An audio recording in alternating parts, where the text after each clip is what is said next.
The views and opinions expressed by tonight's guest and topic of discussion do not necessarily represent the official policy or position of Spaced Out Radio, Spaced Out Saturdays or Sundays, SOR Media, its hosts, syndicated carriers, or anyone associated with this broadcast. Any rebroadcast, reproduction, or other use of this broadcast or podcast without the express written consent of SOR Media is strictly prohibited. Listener discretion is advised.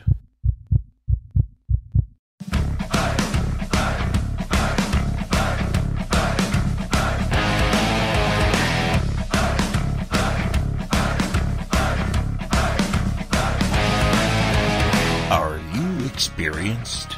Then come own the night with us.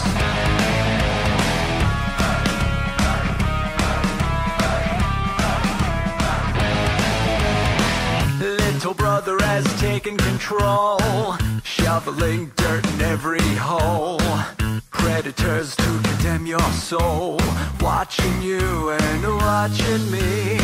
We're all stationed atop the mountains of British Columbia, live from SOR headquarters. This is Spaced Out Radio with host Dave Scott. We live behind glass curtains and act like nothing's wrong. Soon you will belong. You can follow us on our website, spacedoutradio.com, and on Spaced Out Radio on iTunes. You can follow Dave on Twitter at Spaced Out Radio, and on Instagram at Dave Scott SOR, on Facebook at Spaced Out Radio Show, and on our YouTube channel, Spaced Out Radio. Brother wants to make headlines, be immortalized. Everyone's got an electric eye with the digital spies. They've watched you for so long. I know you're out there somewhere watching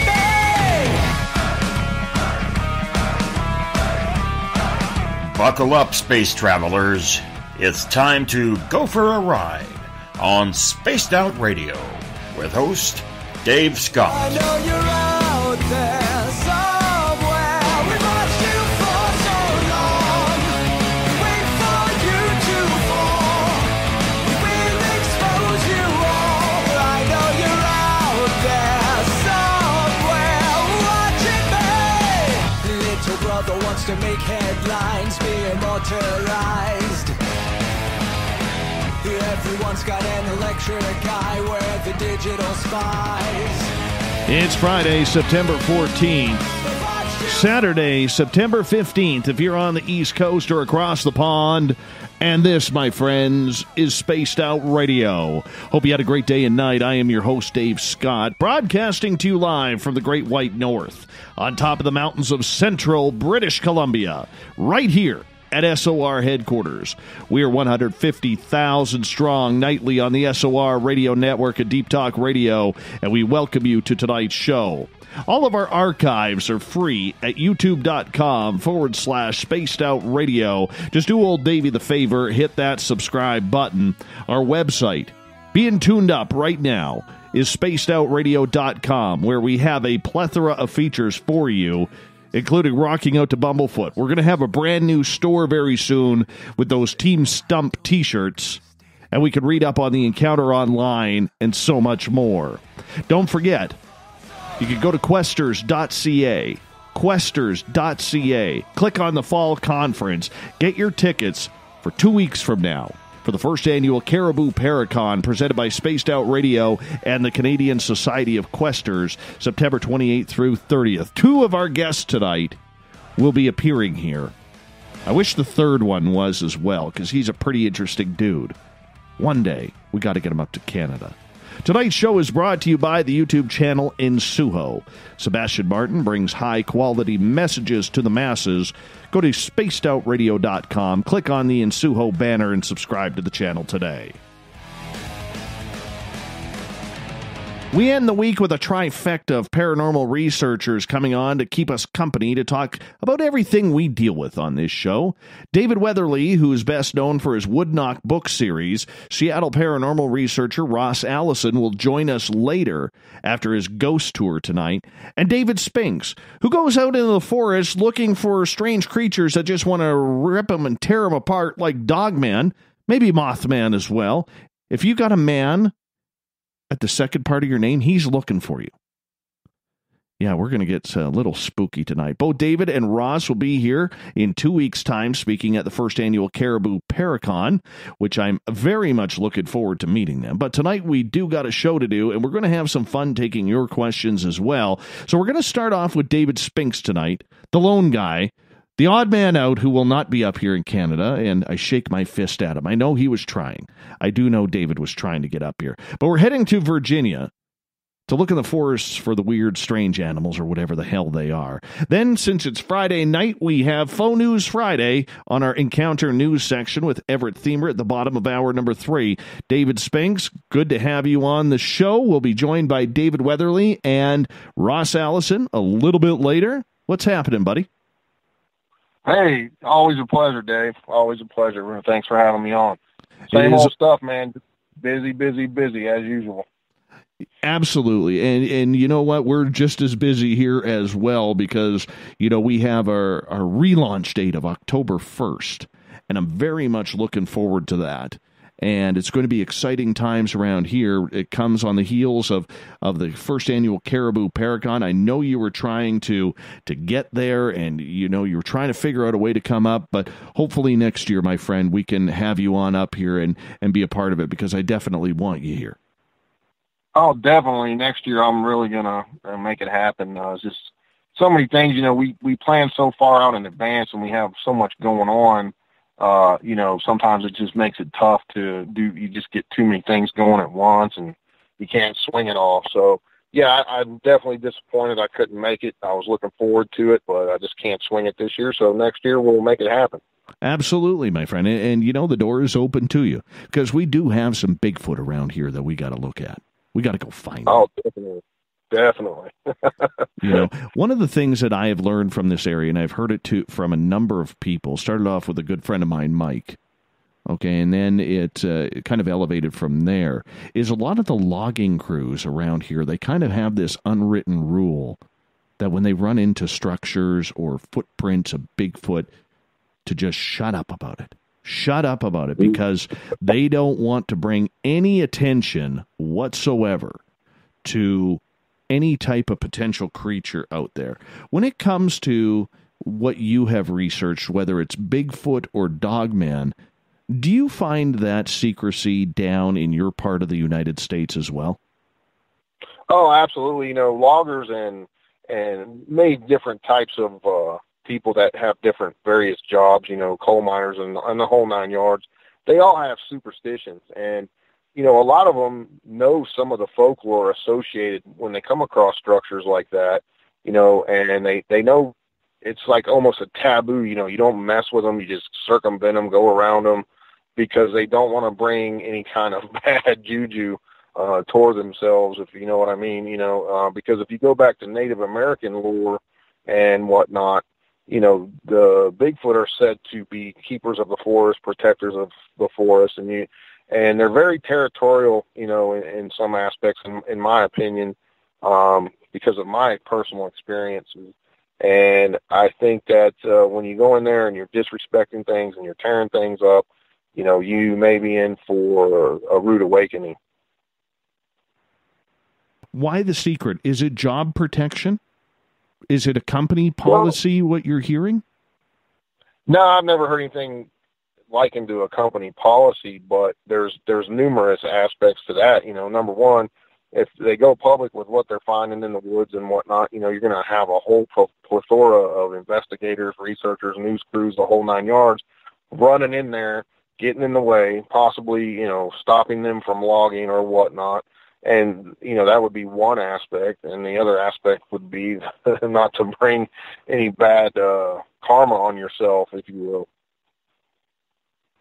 Talk about that karma, because for a lot of people who are into that and into Bigfoot, it does come with that. I mean, you don't want to, upset whatever it is in the forest because they own it. They know what's going on. There's been numerous accounts across North America, albeit very littly reported. They're more verbal accounts of people seeing Sasquatch ruining logging equipment or mining equipment that's just sitting on some gravel road hundreds of miles from civilization. It gets a little ridiculous when this is happening, isn't it?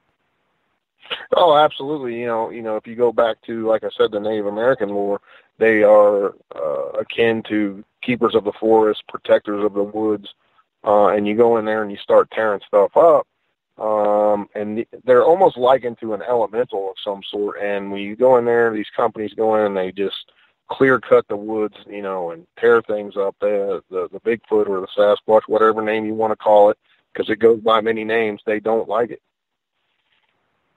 Why do you think that is? Do you believe that they are anti-human? Do you believe that they are something to do with just protectors of the forest? What do you think, in your estimation, what you have researched on them? What do you think it is? Well, personally, based off of my experience, that I talk about in the book and whatnot that I had with my grandfather, I felt as if it was really PO'd that it was almost like we were in its territory. We were catching a bunch of fish and it didn't want us there, almost as if it was protecting its area or something to that effect. It was throwing these giant rocks, these boulders, almost boulders, if you will, at us from the other side of the river. And, it was screaming and just making one hellacious racket, shaking the trees and, just really mad that it seemed like it was mad that we were there for whatever reason.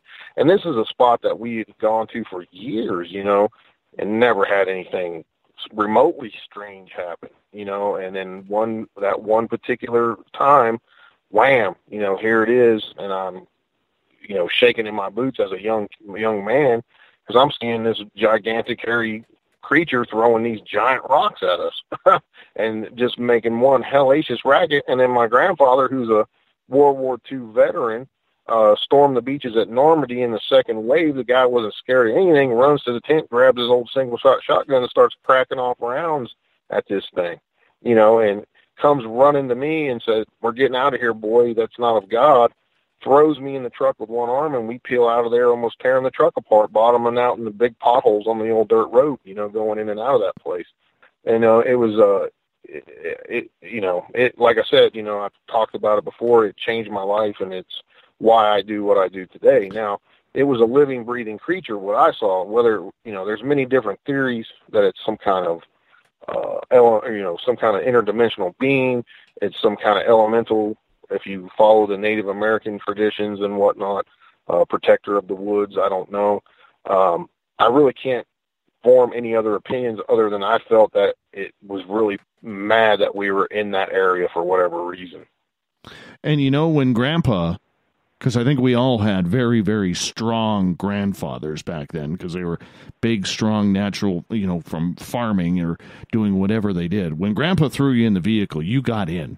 You just didn't mess around with that. There was just no argument about that. Oh, yeah. He grabbed me with one arm. He's a big man. I actually saw him carry a car engine block up on the porch, like 10 stairs by himself one time. He was a seriously stout man, and he picked me up and threw me in the truck. I didn't even hit anything. I just slammed into the passenger side door from the driver's side. He said, "We're getting out of here, boy. That's not of God." And to see him in that state of mind really shook me up even more. So he knew it was time to go, and we were stopping. We left all of our gear there. It was nuts. So, you bring up a good point, though, Dave. You bring up a good point about not of God. That's a powerful statement. Now, I realize back, even going back 30, 40 years, I don't know how old you were at that point, but I'm going to say you're probably, between 30. The age of about... Okay, so your early teenager years here. Mm-hmm. when our grandparents grew up, and even our parents, society was much more religious, much more believing of the Bible. And I'm not trying to turn this into a religious context here, but there was a lot more belief in it. Do you believe? Yeah, well, my grandfather came out of the war, and he became a preacher and was a preacher for 40 years. Okay, that's how religious he was. Okay, so when you hear Grandpa telling you that this isn't of God, did you ever talk to him about that later on to, try and get an explanation of that? Because that is a very, very strong statement. Yeah, I mean, it shook him up. I'm sure it shook him up to his core on his belief system because, when you see something like that, it's totally unexplainable, and it, that's all he knew in his way of thinking of what to say at the time, I guess. And to him, it was probably likened to some kind of demon or something. You know what I mean? So that's what he said. He screamed, "That's not of God. We're getting out of here, boy." And that was it. We made a pact not to ever talk about it because he didn't want his parishioners to think he was doing drugs or drinking or anything like that, or we were crazy. And like I said, I never talked about it.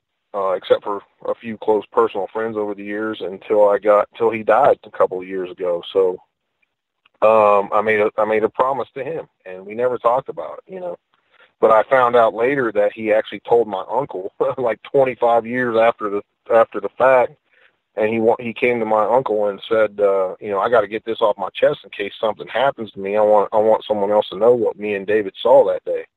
And he told him, and he never said anything to me until I talked to him about it. So it's just one of those things, him being a preacher and, having parishioners and the whole 9 yards, he just never wanted it brought up.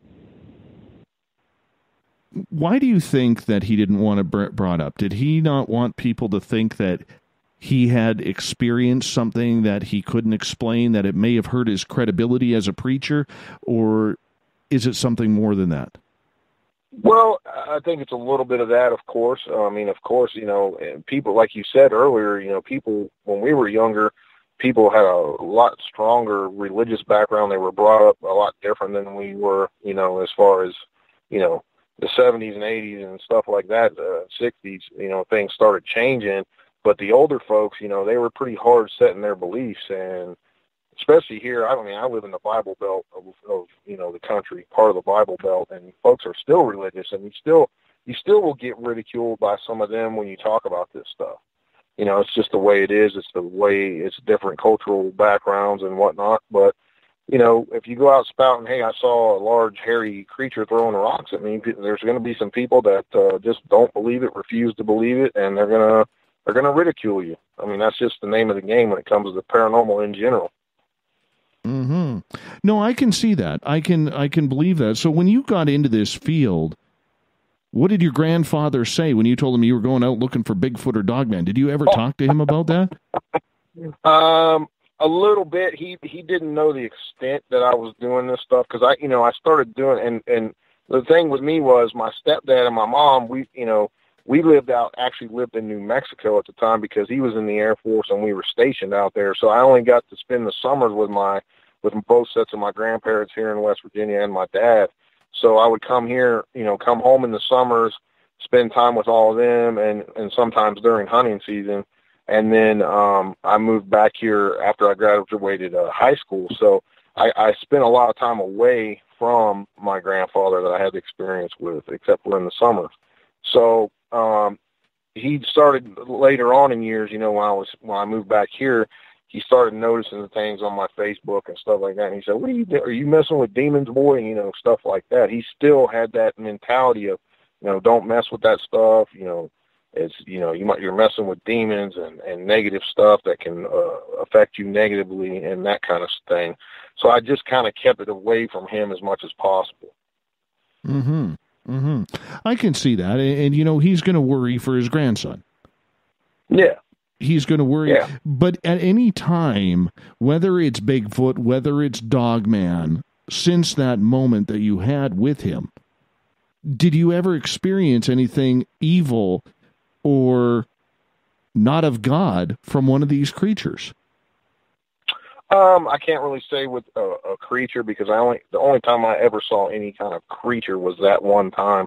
Now I've experienced many different strange and things in the woods, researching and investigating these things, such as trying wood knocks and rock clacking and out in the middle of nowhere, and you'll get wood knocks and rock clacking back at you, or howls and hoots and all kinds of weird stuff that you can't explain because there's nobody out there but you and millions of acres of woods, but I can't say that it's, some kind of demonic being for sure or anything like that because we just don't know. We don't know what we're communicating with at this time.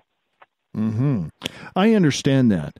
And I think that's a big issue that a lot of people have, Dave, with a lot of these cryptids. Okay, if we just take the cryptid realm, leave the ghosts out of it for right now, because I think even though there's parallels between the two, I do believe that there is something quite different about that type of research. But with cryptids, I mean, we hear of things, the hellhounds, shadow people can fall under the cryptids, or the paranormal side. Dogman seems... Yeah, the Jersey Devil, Mothman, the Dogman seems to be pissed off about life in general. I don't know what the hell it is, but that's just the way it is. And that's why I'm kind of wondering, do you think there is any type of evil connotation between any of these creatures?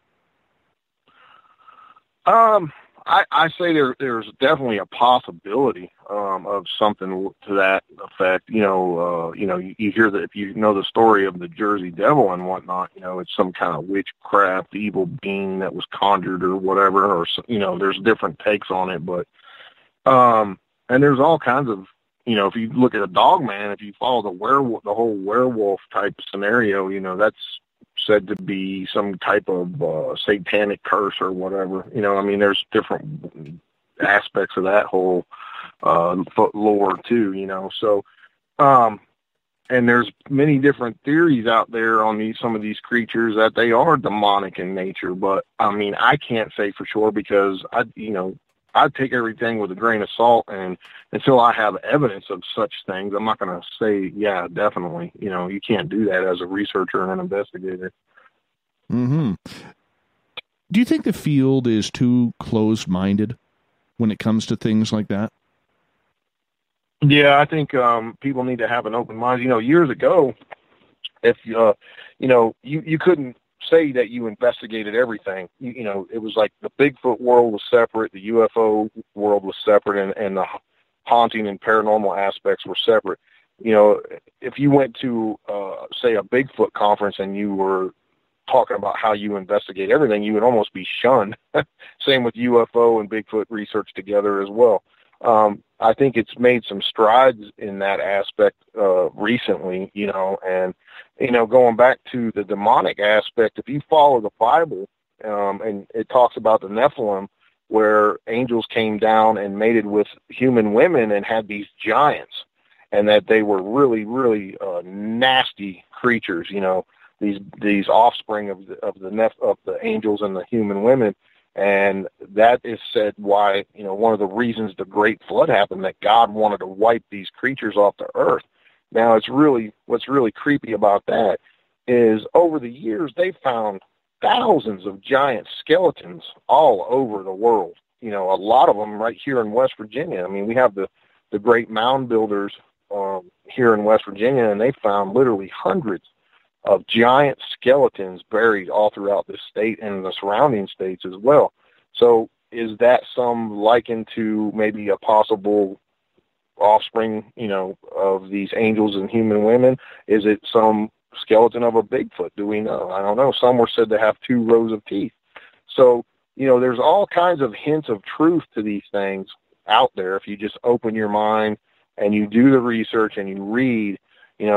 Government agents were said to show up immediately after one of these giant skeletons were found, and the skeleton would mysteriously disappear, due to these G-men type figures coming in once one was found, and that's, you can find that all over the place on the internet and stuff.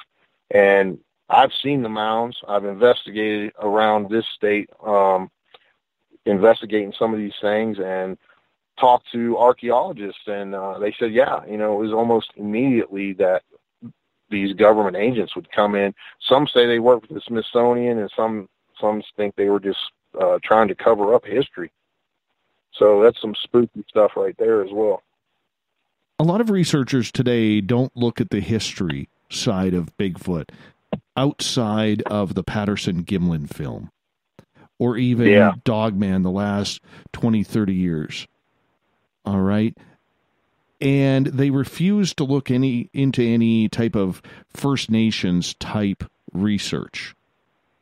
Yeah. Do you see that as a hindrance or a lack of credibility in the field of research when history really outside of the Patterson-Gimlin film doesn't seem to play a part of anything? Oh yeah, I think you as a researcher and an investigator, you have to go as far back as possible because, the farther back you go, the more evidence you may obtain, and that's all very key in doing this. Because if you can find older accounts before, video was there and photography was there, that's significant to me. And you're just doing yourself and the field an injustice by not going back and looking for historical records about these type of creatures and whatnot. Mm-hmm. So talk about the history then. What do you think are some of the biggest pieces of history that you have learned, David, in your research of Bigfoot or Dogman that really doesn't fit into the way the majority are researching this creature out there? Well, there's all kinds of accounts, Dave, out there.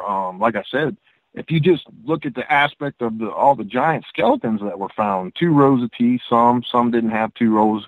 They only had 1 row. Some had elongated skulls. If you go to in the Egyptian history, some of these skeletons and these pharaohs had elongated skulls too. And there's reports that a few of them, the mummies that have disappeared, were very, very tall compared to the normal size of the humans in those days. So there's so many different accounts. You have to take into account everything before you can even begin to summarize like what you think there is out there on it, because there's a lot more to be found still yet. They're still finding new species on this planet every day, in the oceans, in the woods, all everywhere in the entire world. So, you have to look at all angles, look in the history books, look at old accounts, and even in the, if you go just in the UFO realm, just for example, you can find paintings that show clearly UFOs in the sky. People only drew what they saw. They painted what they saw. That's all they could do. And the descriptions, they didn't know how to describe it, so they would describe exactly what they saw. And if you go back to the Native American lore, there's so many tribes out there that have accounts of these giant hairy creatures. It's unfriggin' believable. Me and Weatherly were out in Nevada, and we went to Lovelock Cave, and we talked to a Paiute elder, and he told us some of the oral history of his tribe in particular that, and when you get a chance to do something like that, it's very special. These folks just do not open up about their history to anyone. And he was very open to us and told us some very eye-opening things. We visited the cave. We saw the burn marks that go right hand in hand with the history that's thousands of years old with these Native American tribes. So, you have to look at it from all aspects, and you have to take in, especially, history from folks that were here way before white people, just for one example. Why do you think the supernatural investigator out there, or the cryptid investigator out there, downplays the history? You mean of the Native Americans? Even going back as far as like Gerald Ostman or Albert Ostman or people like that, like of these accounts. Jacko is another one. Yeah, absolutely. I just think that a lot of folks nowadays, and I hate to say this, and it's not picking on anyone in particular, but I think a lot of these folks don't want to put in the time and effort to find out that information, to dig far, and, you know, it's a lot of work. It's very time consuming. And I think in modern times, most folks are concentrating on using technology now to try to prove or disprove these creatures, as far as, you know, FLIR cameras, drones, the whole 9 yards. I think they want to be the first one to say, hey, look at this. I got a clear picture of Bigfoot. Here it is, captured with a FLIR camera, or, you know, or this drone, or whatever the case. You know, I think they're concentrating more on the modern aspect of things than the historical things that could provide more answers and links to show proof of this stuff. I already have a bunch of questions lined up here, and I normally don't go to questions in hour one, but Dave, would you mind if we hit up a couple? Yeah, I'll do the best I can. I don't have all the answers. No, I understand. Debbie is asking, and thank you, Debbie, for asking a question. She is asking in regards to proof. Do you think it's because there's a real lack of evidence out there? Well, yeah, we've talked about that before. You know, everybody talks about that. You know, there's no solid proof that has been at least brought to light at this time anyway. You know, everybody wants a body. Everybody wants a live or dead specimen to say, yeah, here it is, 100%, this is it. You know, unfortunately with this, we don't have that yet, you know, and not just with Bigfoot, but dogmen or any other type of these creatures, you know, for whatever reason, which, you know, is why it's all under the supernatural / paranormal realm. You know, we don't have solid proof of these things. All we have is either via, you know, foot tracks, eyewitness accounts, and stuff like that. We don't have a body. We don't have DNA that, at least that's out there for public consumption, you know, to show proof. But it's all part of the supernatural realm, you know. Let's get to another question here from, let me see here. Where are we going? Robin, I'm going to get to your question about Owlman in a few minutes, but I want to get to some other ones here. Jason is asking, do you think, David, that the Woodwookie crowd is too separated and carry too large of egos that turn the scientific community off? Yes, in some aspects.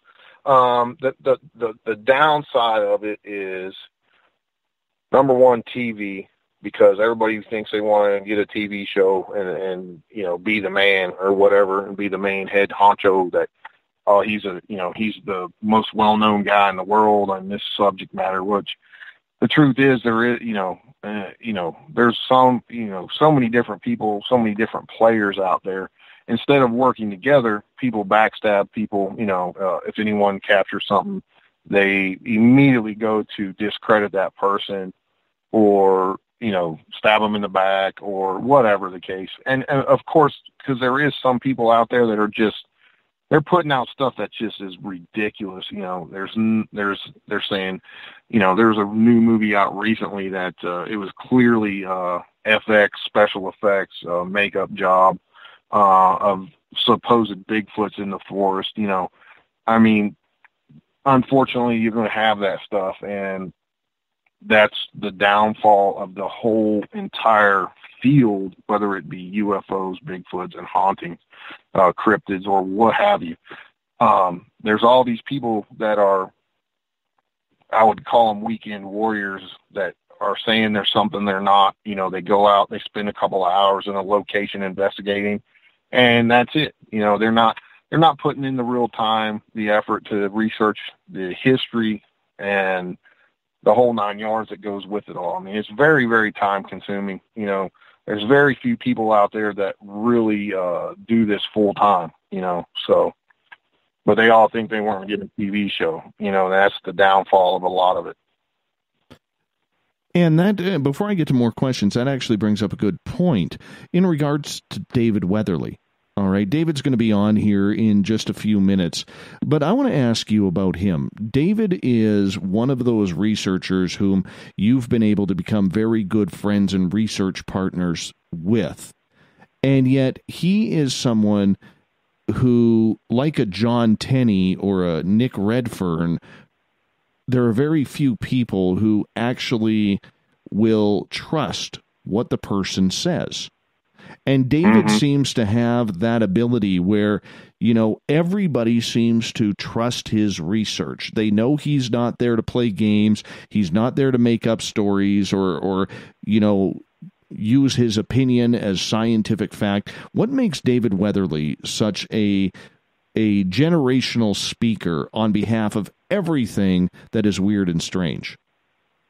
Because it's a very simple answer, because he's the real deal. He goes out, he puts in the time, he puts in the work, and he actually physically goes to locations and, you know, the whole plethora. He interviews folks, he investigates the area, and he also researches the whole history of, if it's a particular area. I mean, he digs deep, you know what I mean? And he goes and puts in the time and effort it takes. And if it's some kind of BS, he's going to dig it up, and he'll let it, you know, he'll let you know it's BS. He's not going to pull any punches when it comes to that, because number one, you know, in this field, as far as me and him and Ross and many others that we associate with, the credibility is everything to us. And we're not going to say something that's not if it's not. You know what I mean? I mean, we're here to find answers. We're all on our own personal search, but when, you know, we work together, we have the same mindset. Hey, we're trying to really, you know, find out what the heck these things are, why they're here, and what do they want, you know, or what are they doing here? And you can't, you know, everything, you're going to run into crazies. You're going to run into folks that are just seeking attention, and you got to dig through all that. You know, you got to punch your way through and say, okay, this person, they just want to be on TV. This person, they're off their rocker and whatnot, and they're probably on hallucinogenic drugs of some sort. And you got to kind of weed through that, you know, and every once in a while you find one of those gems, those cases that's the real deal. The person is trustworthy, they're believable, and they have something to lose by actually sharing what they experienced, whether it be an encounter, what they saw, whatever. And you run across the gem and you say, hey, this is the real deal. And then you really dig deep into it and try to find answers. Sometimes you find answers, sometimes you don't. It's the nature of the game. Yeah, but I understand that, and I can appreciate that David's not afraid to dig very deep, but he's a nice dude as well. You know what I'm saying? Oh yeah. Great. You know, yeah, but it takes his time, because he, like everybody in this field, he's been burnt. And I know the reason why he does this show so frequently is because he trusts us as a show. He trusts our listeners. He trusts me as a show host. And that's all we can really, really ask for, because we're one of the rarities on regular that he does. And when I look at that, I think we're pretty blessed, you know, from our audience on down to have somebody like him or John Tenney do this on a nightly basis or on a bi-monthly basis. So when you're investigating with him, how real is he? Like, how does he break it down? Because in this field, everybody who is investigating, you know, myself included, we would all love to have that type of reputation in this very irreputable field.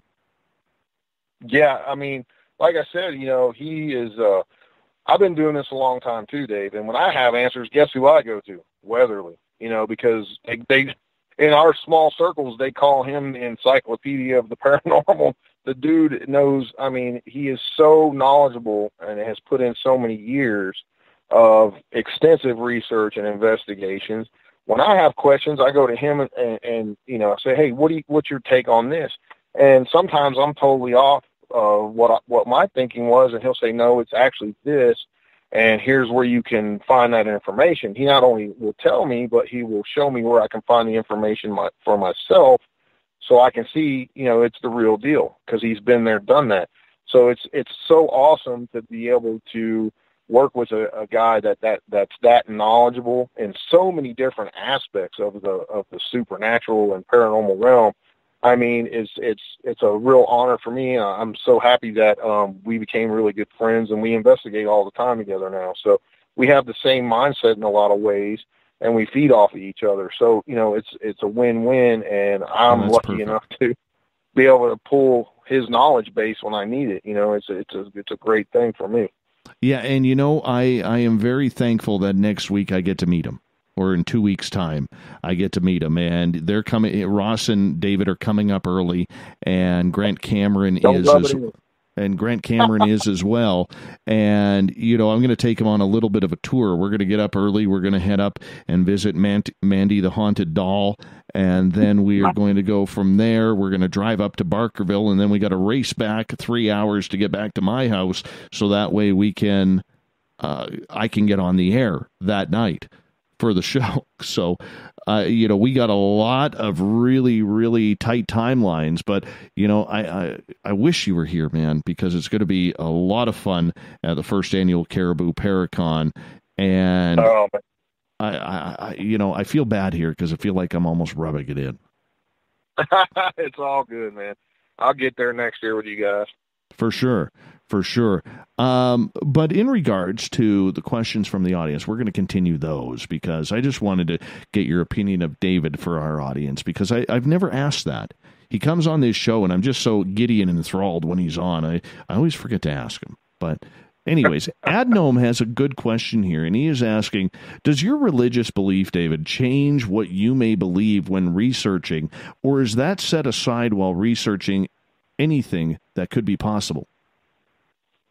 Well, sometimes it plays a part. Sometimes I try to keep that separate. You know, just every situation's different. Now, there's been a few times where I've been in like a really negative location, if you will, where something is just really nasty due to what's going on. There's been a few times where I've been scratched and actually had my head cracked open at one location by something unseen, had a big knot, and I was bleeding. And then I had to go, you know, back to my faith, if you will, and protect myself, because whatever that was, when something can reach out and physically harm you or, you know, touch you, it's pretty unnerving. So, you know, it kind of goes hand in hand. I've actually had David do some cleansing on me on a couple of occasions when we've been in some really nasty locations, because he's studied in the shamanic backgrounds and whatnot. And, you know, I'm open-minded. I don't, just because I have one way of believing, I don't shut down other types of beliefs. I believe if something's good in nature, you can utilize that to protect yourself, whether it's Buddhism, shamanism, you know, anything to that aspect. If it's good in nature, you can use it to protect yourself. So, yeah, it just depends, you know, in different situations, how I go about things. But do you feel protected, though, even by your own religion? Oh, yeah, absolutely. Perfect.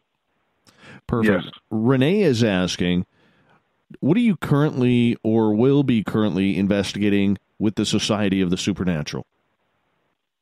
We have a lot of things coming up. We're kind of tight-lipped about what we're doing in the future, because we've had so many people, other groups and whatnot, try to circumvent us or go out in front of us when we've announced, hey, we're going here, and then we've actually had people show up and try to meet us at certain, you know, investigations and stuff. So we're doing a lot of stuff that has to do with cryptids, and a lot of stuff, of course, with hauntings.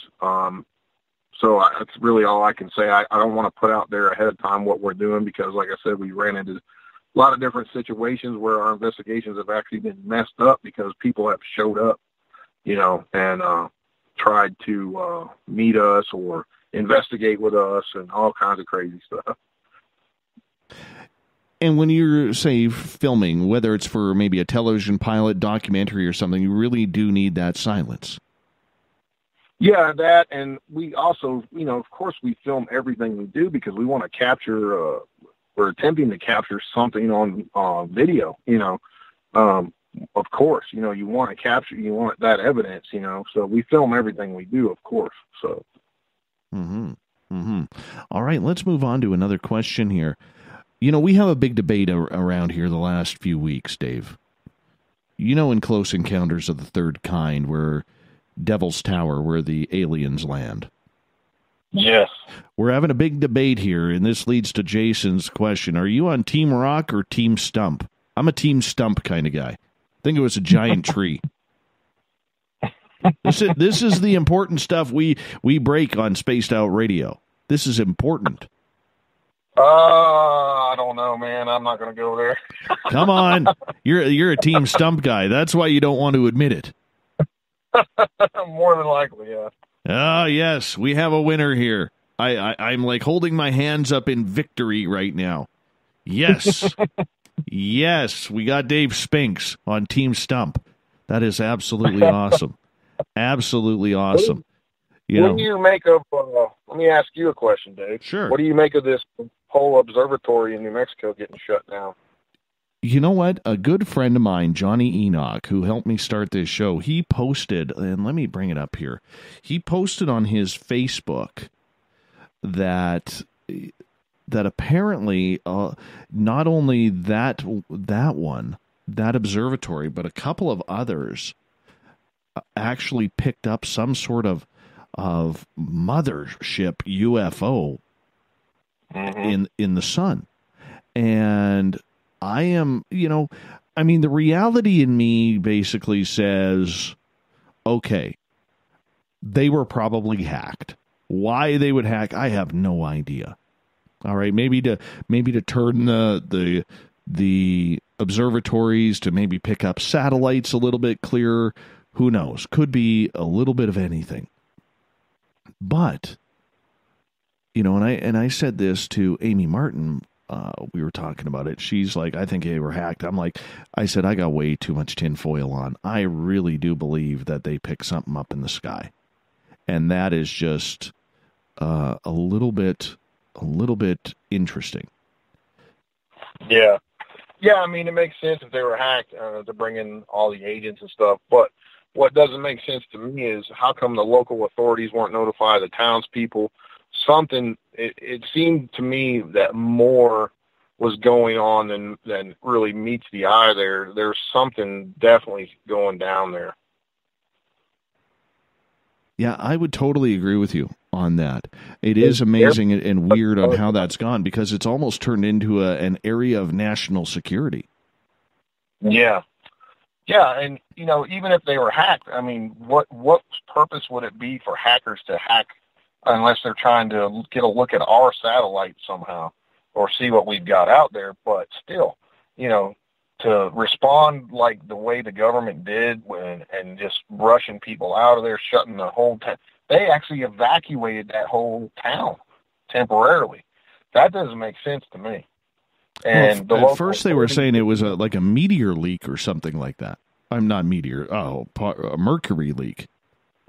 Yeah, that's just, of course, that's got to be a cover story no matter what. But, I mean, come on. Because it was multiple. It wasn't just one observatory. It was, like you said, there was multiple ones, and then there was all of a sudden people answering the phones. Were these agents posing as employees saying that everything's up and running fine? Or was it actually employees let back into the building? No one knows. Yeah, I have no idea. There was a woman on Facebook, I don't remember her name or anything, but she was posting pictures that she had some kind of feed going, and she was saying it was definitely UFOs to her. And it looked like some kind of mothership with all these little small ships flying around it and whatnot. I'm sure if you type it in on Facebook, you could find it if they haven't taken it down at this time, but I saw it on there yesterday. So I don't know, there's definitely something going on, and it was really kind of unnerving and spooky to say the least how it all went down, and it's still occurring. There's still something going down with it. Well, this friend of Johnny's says, and I don't know how true this is, I'm just going to throw this out there because we get to on a program like this. He says that he has this guy named Sean has a list of about 10 observatories that closed down recently. and that there are rumblings of a mothership near the sun. Now, we have seen strange anomalies around the sun. There was that, that infamous video. I'm not sure if it's ever been debunked, okay, where it kind of looked like there was a UFO that was filling up, almost like the sun was a gas station. And it was kind of intriguing. It was very intriguing. And you can go in, and I'm not saying you got to believe everything on YouTube, but it's an intriguing type video. And if this UFO is that big that it is, you can see it at the sun, imagine how big it is comparatively to our planet. And if it is a UFO, combine that with Donald Trump's Space Force, not getting political, but just on topic, and what a few people have been saying about the UFO field ever since that New York Times article came out, it gets a little intriguing all of a sudden. Yeah, definitely. Definitely. Obviously if they're, if you go to the whole cover-up story by the government and that is occurring, of course they're going to try to cover it up again. So, I don't know, man. It's going to be interesting to see how it all plays out. Well, it's going to be very interesting. It's going to be extremely interesting indeed, especially if they don't get it cleared up right away, because there is going to be some answers. I mean, the mainstream media, love them or hate them, they are even picking up on this story, trying to figure out what is going on. But, I mean, you're not going to cover up a major UFO. I mean, No. you're not going to cover that as a story, I mean. And what I can't wait to see is when some of these independent guys with these massive telescopes, when they start sending in their pictures, what they got. So, that's going to happen. Oh, so, absolutely. Absolutely. That'll be very interesting. Yeah, I mean, I hope it's not. I mean, I really believe that this false flag of an alien invasion is going to be a false flag. Because I don't believe that, are there bad aliens out there? Absolutely. But do I believe that there is some group out there that's going to, turn this into the 80s series V? Not really. Yeah. Right. Yeah. What's your thoughts on that? I don't know, man. I mean, I'm waiting to see, I got some people doing some digging for me who have contacts, and I'm trying to see if we can get some answers. A couple of the people that I know reached out to people, and in certain jobs that would be probably in the know, and they said that they are hitting roadblocks, and they're really hush hush about it too. So it doesn't make any sense. No, it is very, very confusing in regards to what is going on and what is up with that. I really don't know. I don't know what to make of it. I don't understand. We just have to wait and see, man. Might be a topic for another show in the near future. Well, especially if the landing comes. I mean, maybe this is disclosure. Maybe that's what it is. I don't know. It's going to be fun, though, to figure it out. And, of course, it happens in New Mexico, of all states, Dave. Yeah. Well, there's a lot of stuff that goes on in New Mexico. Let me tell you, I've lived there for several years, numerous years. Grew up there, went to school there. And, there's a lot of UFO reports out there. Well, absolutely. It's the hub, Roswell. Mm-hmm. Mm-hmm. We only got about 2.5 minutes here before we are going to go to our first break of the night. And when David and Ross get done with what they need to do, they will be joining us. So as of right now, it's you and me. And we'll hope that the other 2/3 of the parties can get here quickly as possible. But I know that they are both busy doing paranormal events at this moment, which is why you're hanging out with me all alone here. But that's okay. It's going to be a lot of fun.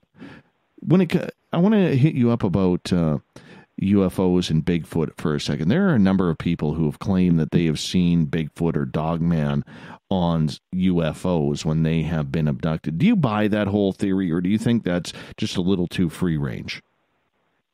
I I'm not going to say yes or no, because I think anything's possible because of the unknown aspects of all of this stuff.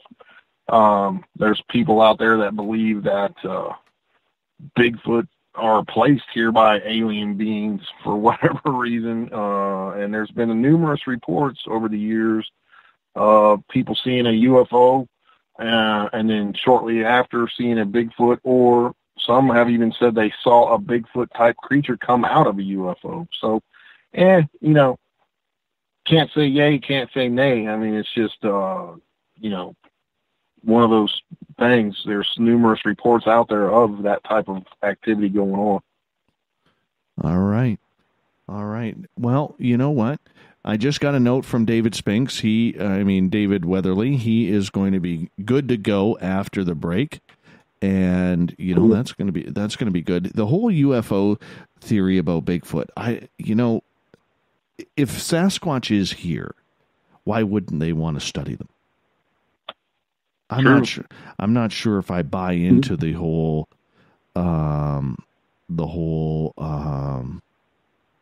aspect of whether or not they're from space or not.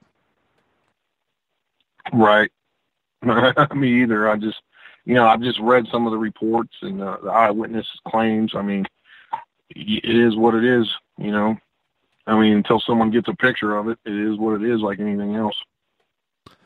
And that's where we're going to have to hold it right there, Dave. So you sit tight. We are going to go to our break. After the break, David Weatherly is going to join us as we talk about the Caribou Paracon. We talk Bigfoot, Wood Knocks, Dogman. We're going to get into a lot of weird stuff here in the next hour and a half with David Weatherly. Eventually, we'll be joined by Ross Allison as well. You are listening to Spaced Out Radio. I am your host Friday night, and my name is Dave Scott. And I'm here to serve the weird and strange all to you. We'll be back with hour number 2 right after this. Find your escape where time has no limits. It's about living today and cherishing the heritage of yesterday. A spirit of adventure for what is new, with the nostalgia of the past. Your timepiece is a reflection of who you are. Life surrounded by beauty from the world around us to the soul within. EscapeWatches.com. There is no time like the present to enjoy your escape. Use promo code SMF2017 for your 20% discount today. The freedom to post what you want, when you want. That's the social media freedom you need. Social Media Freedom is the free app in your app store. No need to worry about going to jail or being shadow banned any longer. It's the freedom to say what you feel. The freedom to know Big Brother isn't watching. It's the way social media is supposed to be. Social Media Freedom. It's time to set yourself free. Download from your app store today. Coming September 28th to the 30th, it's our first annual Caribou Paracon, put on by Spaced Out Radio and the Canadian Society of Questers. 3 days of paranormal, supernatural, and spiritual knowledge in the beautiful 108 Mile Ranch, British Columbia. Tickets are $150 Canadian for the event, being held at the Spruce Hills Resort and Spa. Come watch our featured speaker, Grant Cameron, along with Lorian Fenton, David Weatherly, Ross Allison, and more. The Caribou Paracon, celebrating everything paranormal. Hi there, I'm Butch Witkowski, lead investigator with UFO Cop. On the final Monday of every month, you can listen to me and host Dave Scott on Spaced Out Radio's Strange Days. We're going to get to the heart of the matter when it comes to what's happening out there. People are seeing and experiencing things from ET contact to Bigfoot, and I want to hear about it. Your experiences are what we investigators need to help solve these unknown mysteries. So tune in at spacedoutradio.com to the final Monday of every month from Butch Witkowski's Strange Days. Hi there, this is Tessa Nicole Thomas, and I'm going to take you for a ride every Sunday night on Spaced Out Sundays. I'm going to set up your week with some strange tales from across North America, from psychic readings, Sasquatch, UFOs, to the most haunted locations. Come join me at spacedoutradio.com starting at 9 p.m. Pacific, midnight Eastern, and let's get weird together. I'd love for you to join me. Spaced Out Sundays at spacedoutradio.com. There's news, and there's the encounter. This is Spaced Out Radio News Director Everett Thiemer inviting you to check out The Encounter. Our half-hour news segment every Monday through Friday night is different compared to what you're used to. Our goal is to bring you the weird, strange, and interesting stories the mainstream tends to leave out. and stories that will make you scratch your head in disbelief.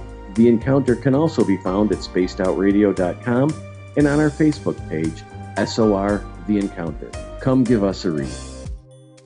We're bringing scientific thought to the paranormal. Hi there, this is Spaced Out Radio scientist Chris Cogswell. Join me, Chris Zuger, and Dave Scott the second Wednesday of every month, where we break down the who from the woo when it comes to everything paranormal. We'll investigate and try to bring sensible answers to those straight and sometimes outlandish questions people have. Hey, not everything has an answer, but we'll do our best. Listen in to Reality Paranormal only on Spaced Out Radio. Heading to Vancouver and looking for some great nightlife? The Moose Vancouver is the place to be. Catch a game on one of the big screens or just come rock out to your favorite 80s and 90s hair bands. Great food starting at $6.95. The Moose Vancouver is open until 2 a.m. nightly. It's easy to find near the corner of Nelson and Granville. The Moose Vancouver is the official rocking bar of Spaced Out Radio. Are you interested in advertising on Spaced Out Radio? Head to our website at spacedoutradio.com and click on our advertising tab. There, you will find an assortment of ways you can get your product out there with us, from radio commercials to banners and social media. Have a product you like our hosts to endorse? We can do that too. Visit spacedoutradio.com for more details. Do you want to know what's really going on in your world? Do you have questions about who you can trust in the mainstream media? Then look no further than the Rebel Planet. Come get the straight answers right here at spacedoutradio.com. Join me, Jamie Sexton, creator of Rebel Planet News, as I fill you in on the stories behind the stories. All you truth seekers, be sure to tune in to Rebel Planet on spacedoutradio.com the third Thursday of every month. Visit purpleplates.com today. For over 40 years, the Purple Energy Plates have been delivering amazing results for their many customers.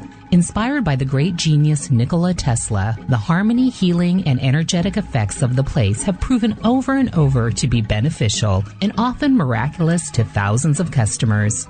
Check their site for daily specials and choose from their many energy products. You won't be sorry. Visit them today at purpleplates.com. So, you love talk radio? Then you'll love TalkStreamLive.com. TalkStream Live is always on, 24/7, with the best streaming talk shows. Find your favorite talkers and discover some new ones. It's free, readily available online or on mobile with any smartphone or tablet. Finding your favorite talk shows all in one place has gotten a whole lot easier. Just go to TalkStreamLive.com. Be sure to download the free apps from Google Play or the iTunes App Store.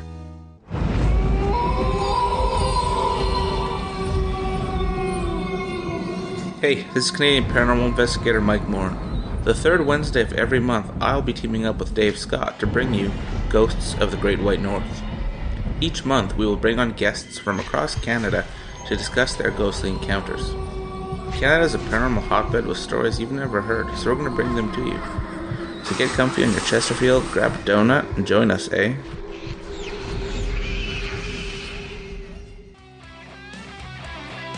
The views and opinions expressed by tonight's guest and topic of discussion do not necessarily represent the official policy or position of Spaced Out Radio, Spaced Out Weekend, Spaced Out Radio Limited, its hosts, syndicated carriers, or anyone associated with this broadcast. Would you like to connect with us? Head to spacedoutradio.com for all your latest show info. And hit us up on Twitter using the hashtag SpacedOutRadio. Now, back to Dave Scott and SOR. Welcome back for the second hour of Spaced Out Radio. Tonight, I am your host, Dave Scott. Great to have you with us to start your weekend. Tomorrow night on the show, we made it to the weekend, so it's Spaced Out Weekend with Tessa Nicole Thomas, Saturday and Sunday, 9 p.m. Pacific, midnight Eastern at spacedoutradio.com. We welcome back everyone listening in on the SOR Radio Network and Deep Talk Radio. All of our archives are free. All you got to do is go to youtube.com/Spaced Out Radio. Do me a favor, hit that subscribe button. Bill Cardwell has set the password for tonight in the SOR Space Travelers Club. And I don't even know how to even start with this one. do not even know how to start with this password. Glucuronosiltransferase. Glucuronosiltransferase. I guess that's it. Bill sets a password each and every night right here on the mighty SOR. Our website is spacedoutradio.com, where we have a plethora of features for you. You can rock out to Bumblefoot, shop at our store, read up on the encounter online, and so much more. And don't forget, you have 2 weeks tonight to get your tickets for the first annual Caribou Paracon, presented by Spaced Out Radio and the Canadian Society of Questers. It's September 28th through 30th, right up here in beautiful 108-Mile Ranch, British Columbia, at the Spruce Hill Resort and Spa. And one of our keynote speakers is going to join us right now. David Weatherly is joining Dave Spinks and myself. We got 3 Daves. We're going to add a Ross in a little bit. You know, hopefully Ross's middle name is Dave, so that way we could make it 4 Daves. That would be pretty incredible. But David Weatherly, I'm so glad that you could join us tonight and be a part of the Caribou Paracon as we kick things off in just 2 weeks' time. Very excited to have you coming up to my area, man. Hey, man, it's always good to be on Spaced Out Radio with you. And, yeah, I'm really looking forward to the conference later this month. It's going to be exciting. I got to ask, are you bringing the top hat? I don't know. Is that a request? Well, it is a major hint right now. Major hint right now. I can't make it any more clear that I'd love to see the top hat. We'll see what we can do. Well, it's so always... you should have bought that traveling case, Weatherly. We saw in Florida. Yeah, right. Well, you know what? It's going to be a good party when you're up here, and I am efforting to get us into both the Quesnel, British Columbia Museum, so that way you can pay a visit to Mandy the Haunted Doll, as well as we're going to take a quick jaunt up to Barkerville, which is a very, very haunted ghost town in a museum now. And oh, nice. I think that'll be done Thursday, because you're arriving, I believe, Wednesday night. Yeah, that's going to be great. I mean, it's, you know, I know there's so much up there that's kind of untapped, and I'm definitely looking forward to digging into some of those accounts and some of the things you guys have experienced up there. Oh yeah, and the museum's going to be rocking. I'm gonna make sure that all the ghosts are coming out to play. I'm going to let them know. I am definitely. We usually do when we show up anyway. Yeah, you know, I'm actually at the first annual Caribou Paracon. One of the things we're going to be doing that weekend is we are going to, on location at the Spruce Hill Resort and Spa, where we are holding the event, we are actually going to be investigating that property, because the original Gold Rush Trail runs right through it. And we're going to take people there, and you're going to have, from what I have heard, it has never been investigated. And yet people have seen apparitions, they've seen stagecoaches, they've heard horses, they've seen weird stuff along that trail. And wow, I'm very, very curious to see what we get, if anything, along that trail during that investigation. And this is what year was this hotel built? The hotel has been there about 25 years, 30 years. Okay. So it's not that old, but it was built obviously on a very historic property. So that'll be interesting to see what kind of responses we get there, definitely. Oh, yeah. And, you know, Mrs. If there's Spaced a haunted Out... room, you know, put me in that one. Well, put it this way, Mrs. Spaced Out Radio works there, and many of the staff members know that the buildings and some of the cabins and everything and the rooms have some sort of spiritual activity. It's everywhere. Oh, nice. It's nice. Absolutely everywhere up here. So it's going to be pretty darn cool. And once again, if you want to get tickets and you're deciding, maybe do I or don't I, and you want to see David, you want to hear Ross, Allison, Grant Cameron, and many, many others that you will recognize from this show, I'd highly, highly suggest that you come on up September 28th through 30th. I mean, tickets, if you're for the weekend, if you're American, are less than $120 for the weekend. And for a lot of these Paracons, I mean, you guys know, that's cheap. Oh, yeah. Yeah. Yeah, plus you get to see a beautiful area of Canada. I mean, we've been looking forward to this for a year, Dave, because, you guys planned to do this last year, and of course you had all the tragic wildfires up there and had to delay it, roll it over into this year. So I'm really glad that we were able to keep that space open on the calendar and be able to make it up there. And I know Ross will be joining us later tonight, but we're looking forward to talking about some creepy dolls and toys and everything else, and try to, give people something to think about anyway at night. And I think that's going to be just fantastic to have you here. Hey, you got a brand new book out. I do, yeah. This came out this week, as a matter of fact. Yeah. And it's called Haunted Ships and Lighthouses. It's one that Ross and I co-authored, and exactly as the title implies, it covers some of the just a handful, comparatively, of haunted ships and lighthouses from around the world. There are so many. There really are. From especially when you start delving into other countries. We kept this book focused on the United States, just because there are so many here. But man, it's always been a fascinating topic for me, and we're happy with this one, I tell you. You know what? I can see that. And, why is it so hard, Dave, outside of yourself, to find anybody who wants to talk about these haunted ships? There are so many that are seen on the West Coast, the Great Lakes, Halifax, when the city blew up in the early 1900s. There are numerous people there who still see ghost ships, and same as in Newfoundland in Canada, and I'm sure in Maine, Massachusetts, and that entire New England area. Oh, yeah. Yeah, definitely. I mean, really, we could easily do a whole series on these things, especially if we started going, outside of the continental U.S., but it's such a fascinating area. It's also, to a certain degree, difficult to study, I'll tell you, because, and we can delve into this more when Ross comes on a little bit later, but, one of the things we found when we were doing this book is that any individual lighthouse, for example, or ship, there are so many variations often on the stories associated with them, and you run into a lot of gray area. We try very hard to get to the core facts and to trace down the actual genesis of the ghost story, if at all possible. Now, sometimes you can do that because there are news reports and so forth, if it was, for instance, a murder or suicide or something like that. But when we get into some of these historical structures like this, I mean, these lighthouses, even the ones in the United States, some of them go back easily to the 1700s. And, there wasn't as much record keeping. There's a lot of,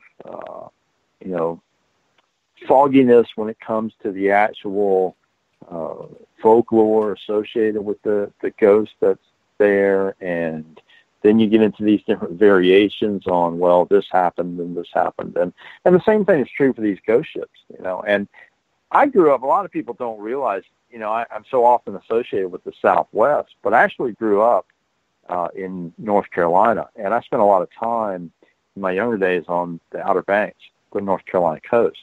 And one of the things I was fascinated with as a kid were these different stories, of these nautical spirits, ghosts on and near the water, these ghost ships, and stories associated with pirates and all those types of things. And I find it endlessly fascinating. I really do. Then when you pull in the whole aspect of running water, the theory that running water somehow empowers spiritual activity, that makes it all the more intriguing. So, wow, maybe there's something else energetically as to why these ships are so often seen and why they manifest in the way they do. Well, why don't we save that for when Ross gets here, so that way we don't spoil all of his fun. Yeah, sure. Yeah. Hey, earlier, David and I were talking about Bigfoot and Dogman and along those lines. Do you feel, Dave, David Weatherly, that is, that there's three of us here. I feel like I'm talking to myself, but do you feel that there is any type of correlation between UFOs and Sasquatch? Because so many people in their claims of abduction claim to have seen Sasquatch getting off of ships or being on ships. Do you think there's correlation between the two?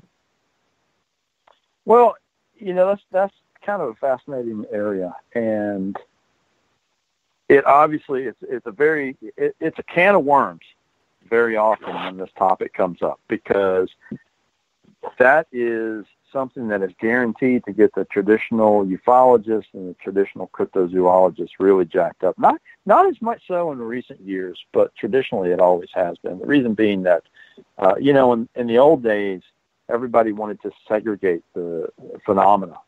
And I'm actually getting around to answering your question, so be patient. No worries. But, in the old days, everybody wanted to segregate the phenomena, and all these organizations rose up and everything, and that's all well and fine. They wanted to study one particular aspect of the field. But the problem that happened was this. If you called MUFON and said, I saw this flying saucer, this happened, that happened. Oh, by the way, there was this 8-foot-tall shaggy creature, they're going to no, you need to call the Bigfoot people. We don't take those kind of reports. You get the Bigfoot people on the line, and their first reaction is great. 8-foot-tall creature, what, did it leave prints? Where was it? Oh, yeah, I also saw this UFO in the sky. No, we're not the tinfoil hat guys. You need to call the UFO people. So as a result, and the reason I bring this up, as a result, there was a large quantity of data that got kind of lost and pitched aside because there weren't that many people who would listen to those reports. Now, there's always been a handful of them in the field. John Keel, Stan Gordon, up in Pennsylvania, he collects that kind of stuff, and a few other guys. And when I really dug in and started collecting reports, I loved to get that kind of stuff.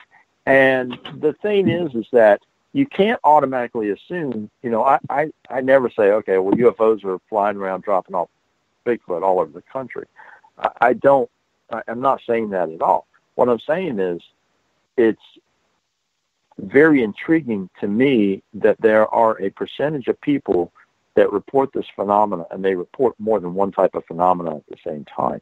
So I think that we very much need to be looking closer at those reports and broadening our perception of how we're looking at those. You can't leap to the conclusion, okay, well, Sasquatch is driving a flying saucer.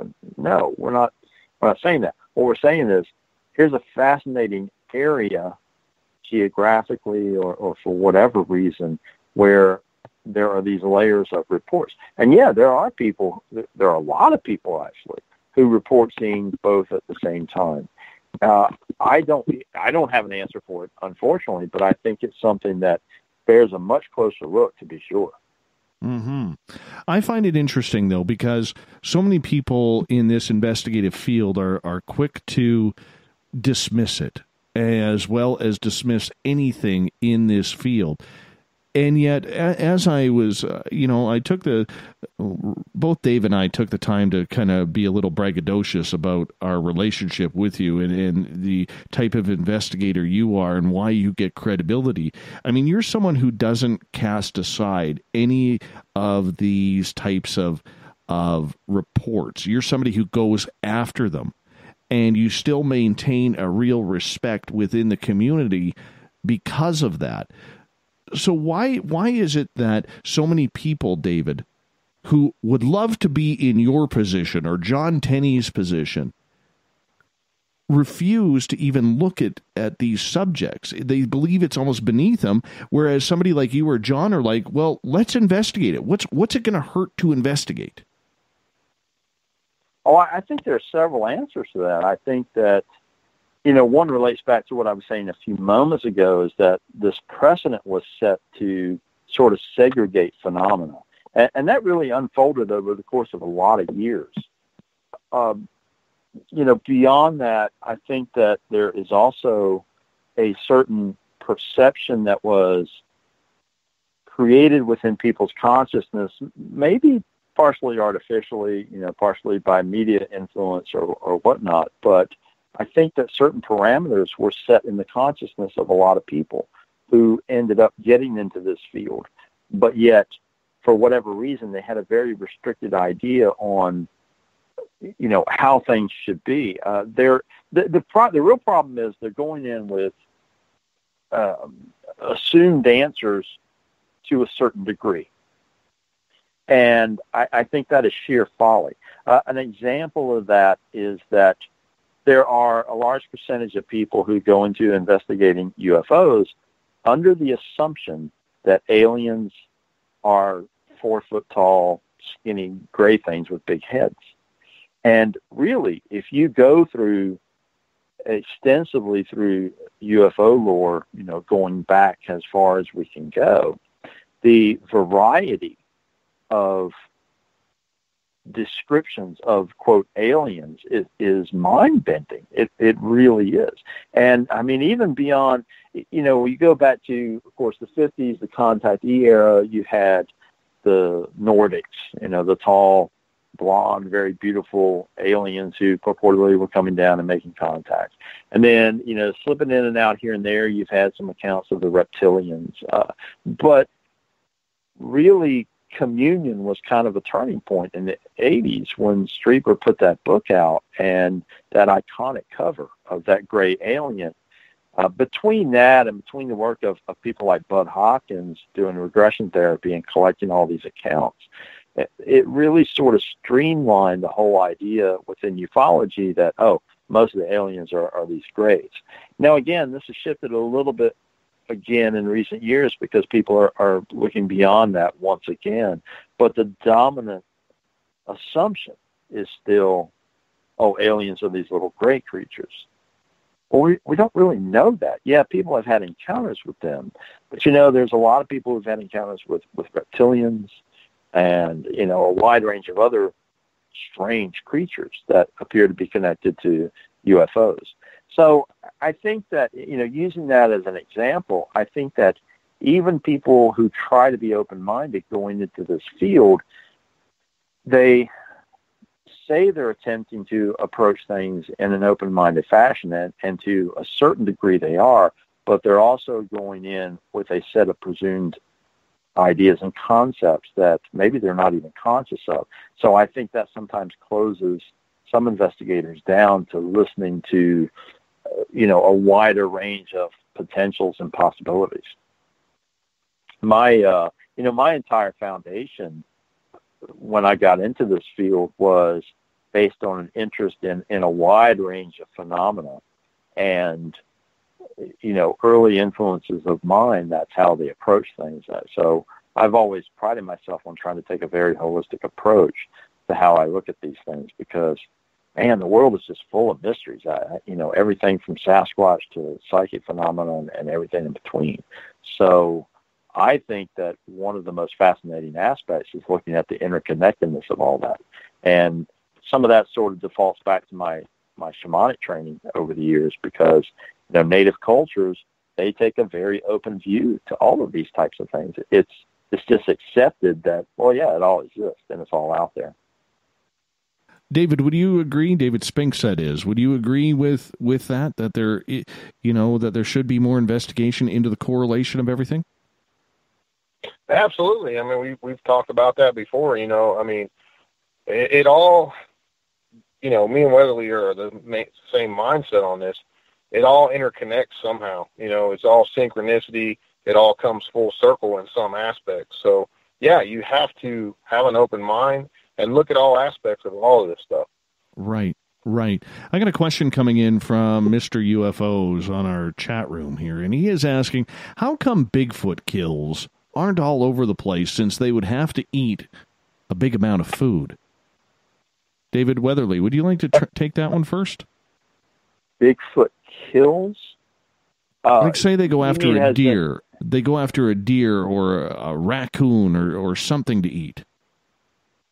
Oh, I see. So you mean the remnants of... Yeah, the carnage. A Sasquatch meal or something. Well, gosh, I mean, there could be a whole lot of answers to that. You know, we don't know, for instance, how much of the animal is actually consumed.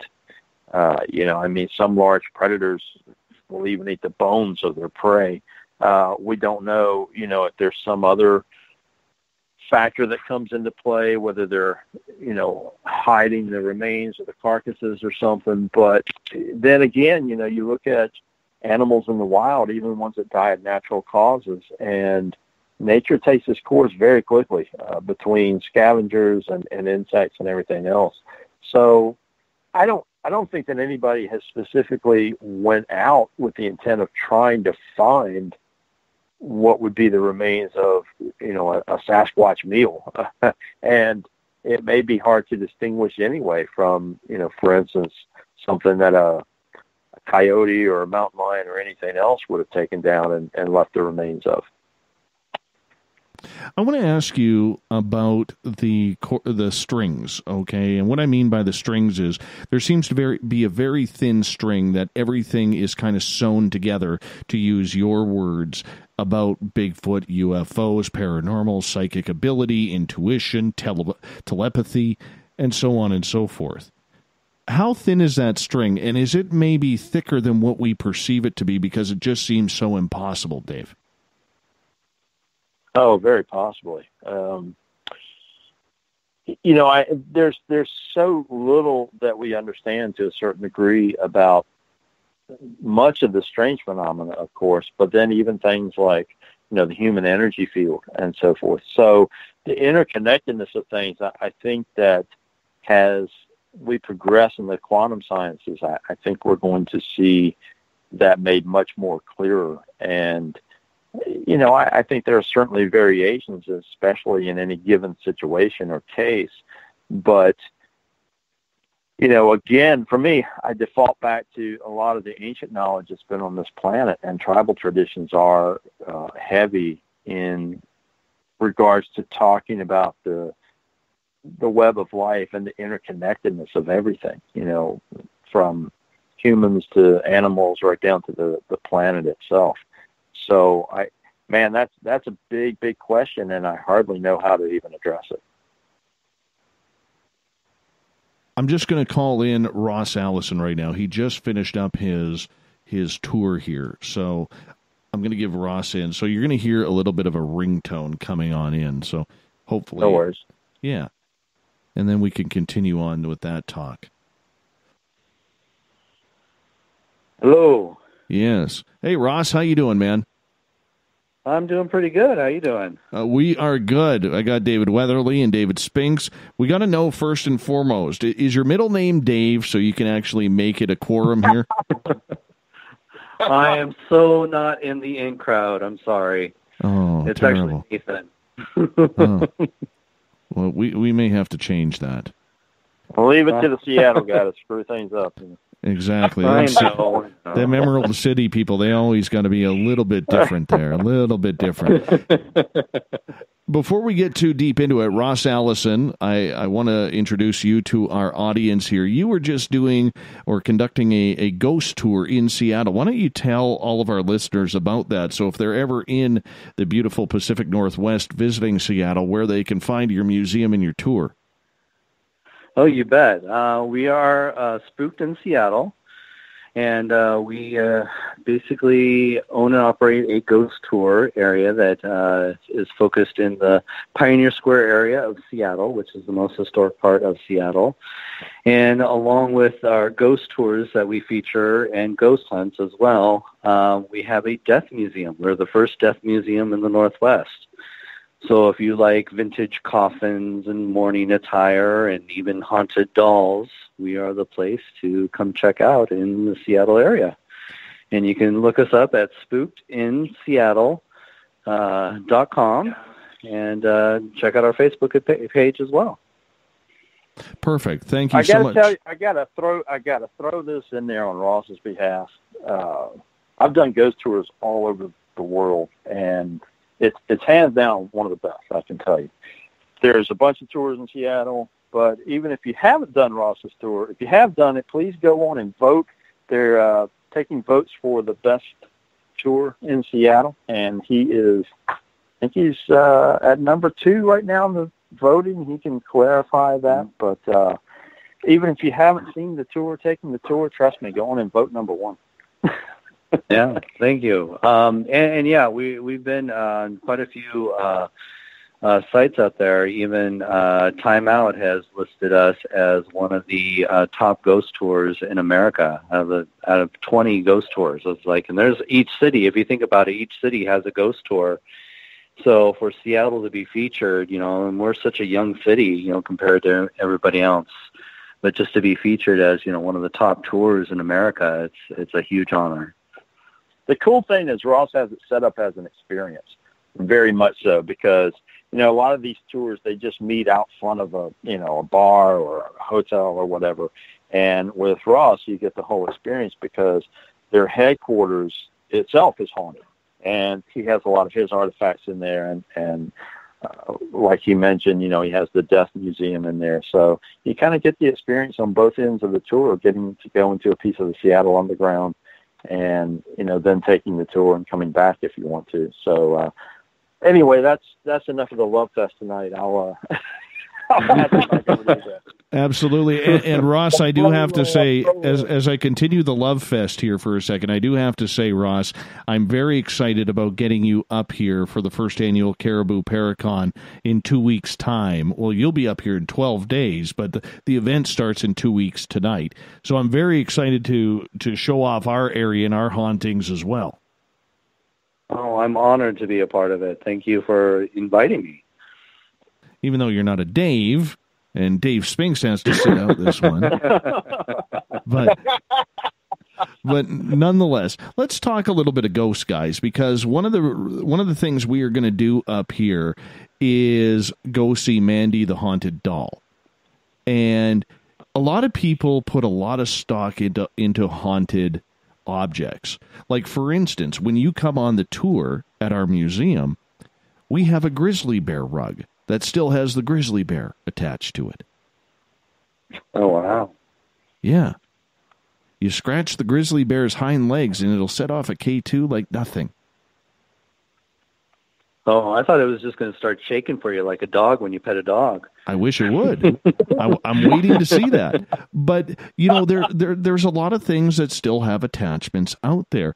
Have you guys, and Ross, we'll start with you on this one. Have you ever, figured out why spirits are attached to certain objects?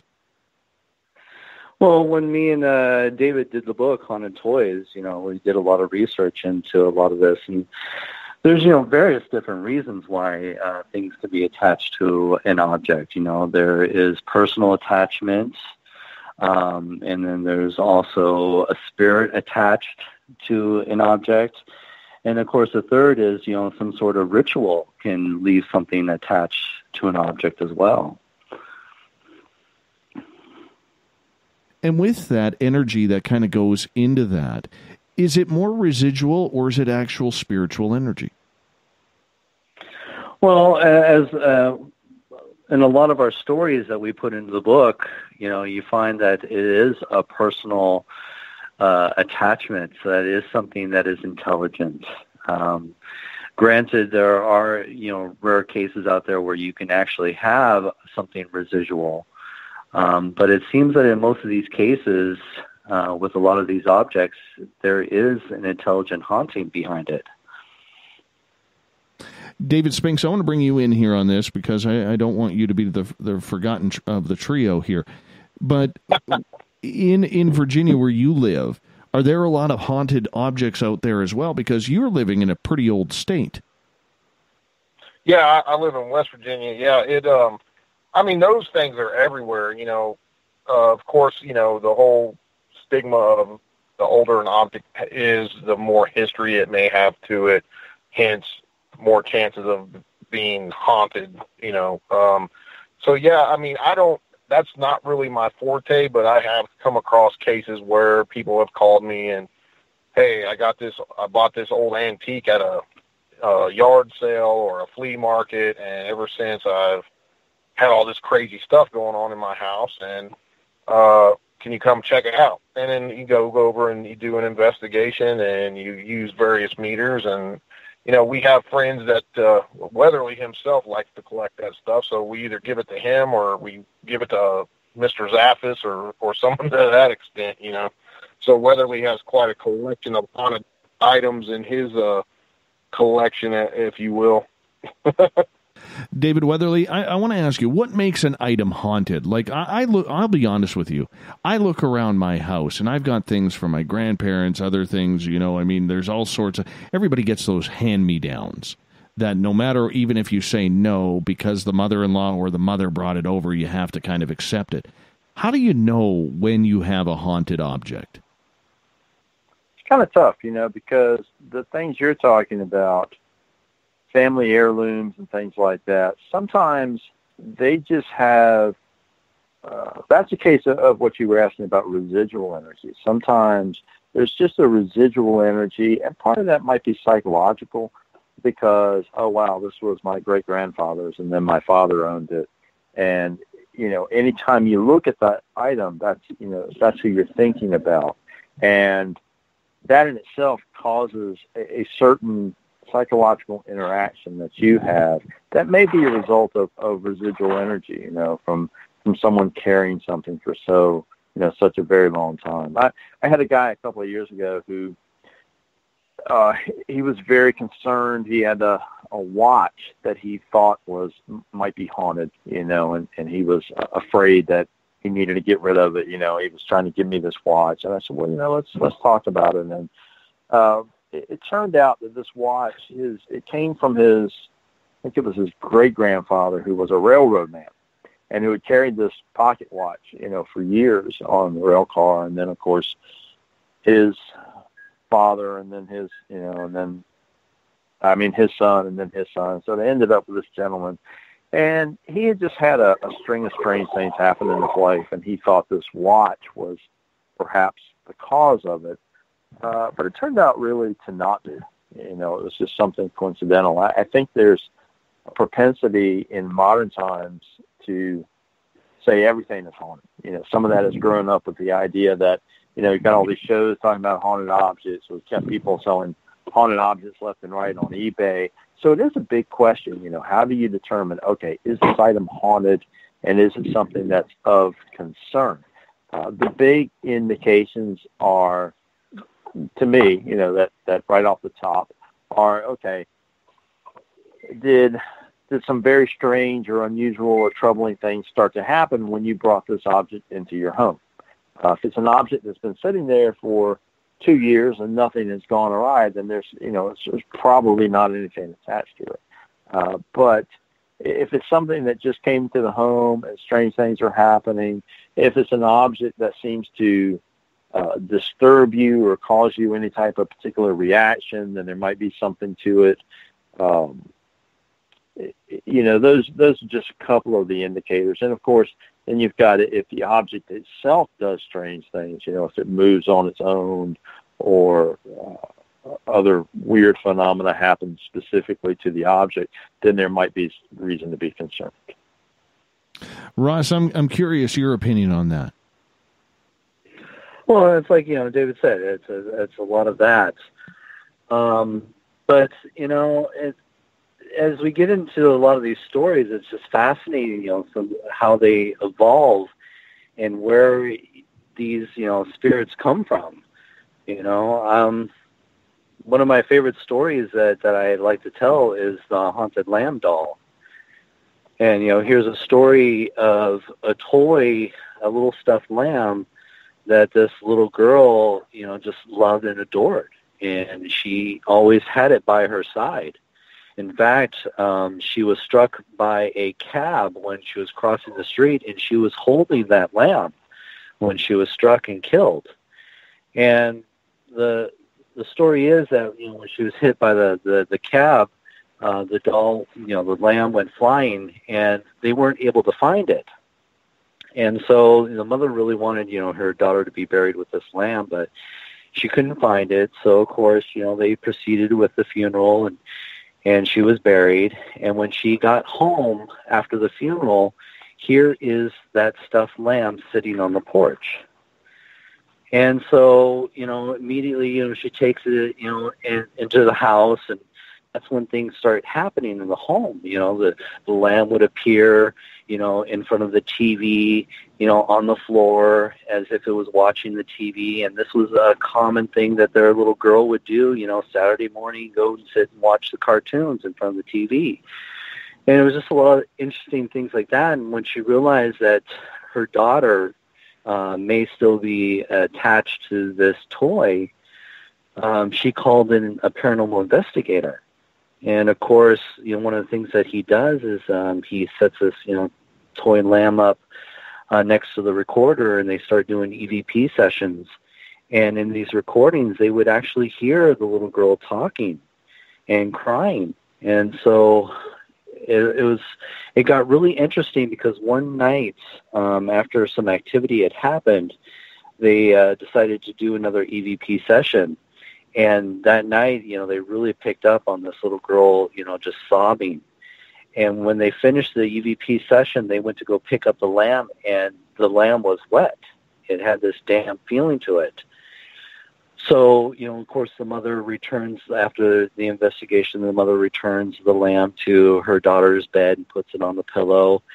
And that night, she just had this really weird feeling that there was, something just kept, bothering her. And so she goes into her daughter's room, and she lays on the bed next to her toy lamb. And as she's laying in the bed, she can actually see her daughter figure form in the room. And then her daughter just faded away. And that was the last they ever had any experiences with her daughter. And I think that why she was crying is because her daughter decided that she had to say goodbye. Right. That's intense. I could not imagine that happening as a parent. Mm-hmm. Could not imagine. That is completely weird. I have some interesting stories to share with you guys. Sure. Back in July, my nephew passed away. He was 29 years old, died of a fentanyl overdose. And it was the first time in my life that I'd seen a life start to finish. But almost immediately, we had some strange paranormal activity. And, excuse me, still a little tough. But it was weird because when he was, right before he went into treatment, he was detoxing at my parents' house. And my mom would hear him get up at about 3:30, 4 o'clock every morning. And he would go get a drink of water and potentially, if he was hungry, something to eat. And he, if you saw him, he was like 5'10", but he was about 225 pounds of solid muscle. I mean, he was a ripped kid. And anyways, at 4 o'clock in the morning, my mother, or a day or two after he passed, my mother gets woken up by a little voice saying, "Grandma, Grandma, Grandma." And my mom, wakes up out of a dead sleep, and she looks, and she sleeps with her door closed, and the door is wide open. And she had thought that it was my little guy, that me and my little guy showed up overnight. And we weren't there. And here she was looking for my little guy and realized that it's 4 o'clock in the morning. Nobody is around. And my sister, a couple days before, his mom, her and I were having a conversation, and I don't like to talk about my intuition on the show because for some reason I always think it's going to, hurt my credibility a little bit. But I talked to my nephew on the other side, and I had told him to go see his mom. And my sister and her and I were having a very emotional conversation, and she's like, "I can't see him. I can't feel him." I said, "Just ask." I said, "He's right there with you." And she goes, "Bryce, are you here?" And she had these big Tupperware bins of his stuff on the bed that she was on her bed that she was going through. And all of a sudden, these big blue Tupperware bins start rocking back and forth on her bed. And then when I was at my parents', as we were preparing for, to go get his stuff and collect his items, I was at my parents' and I'm sleeping on the couch, and 4 o'clock in the morning again, a bag of empty pop cans falls all over my mom's kitchen. My parents don't have animals. It just fell off the counter. So, I mean, you look at something like that and you can sit there and say, well, that sounds like wishful thinking. Or you can look at it and say, that was some pretty cool messages from the other side, from a loved one, saying, yeah, hey, I'm still here. I'm still hanging out. It is kind of cool. All right. I don't want to make that a downer.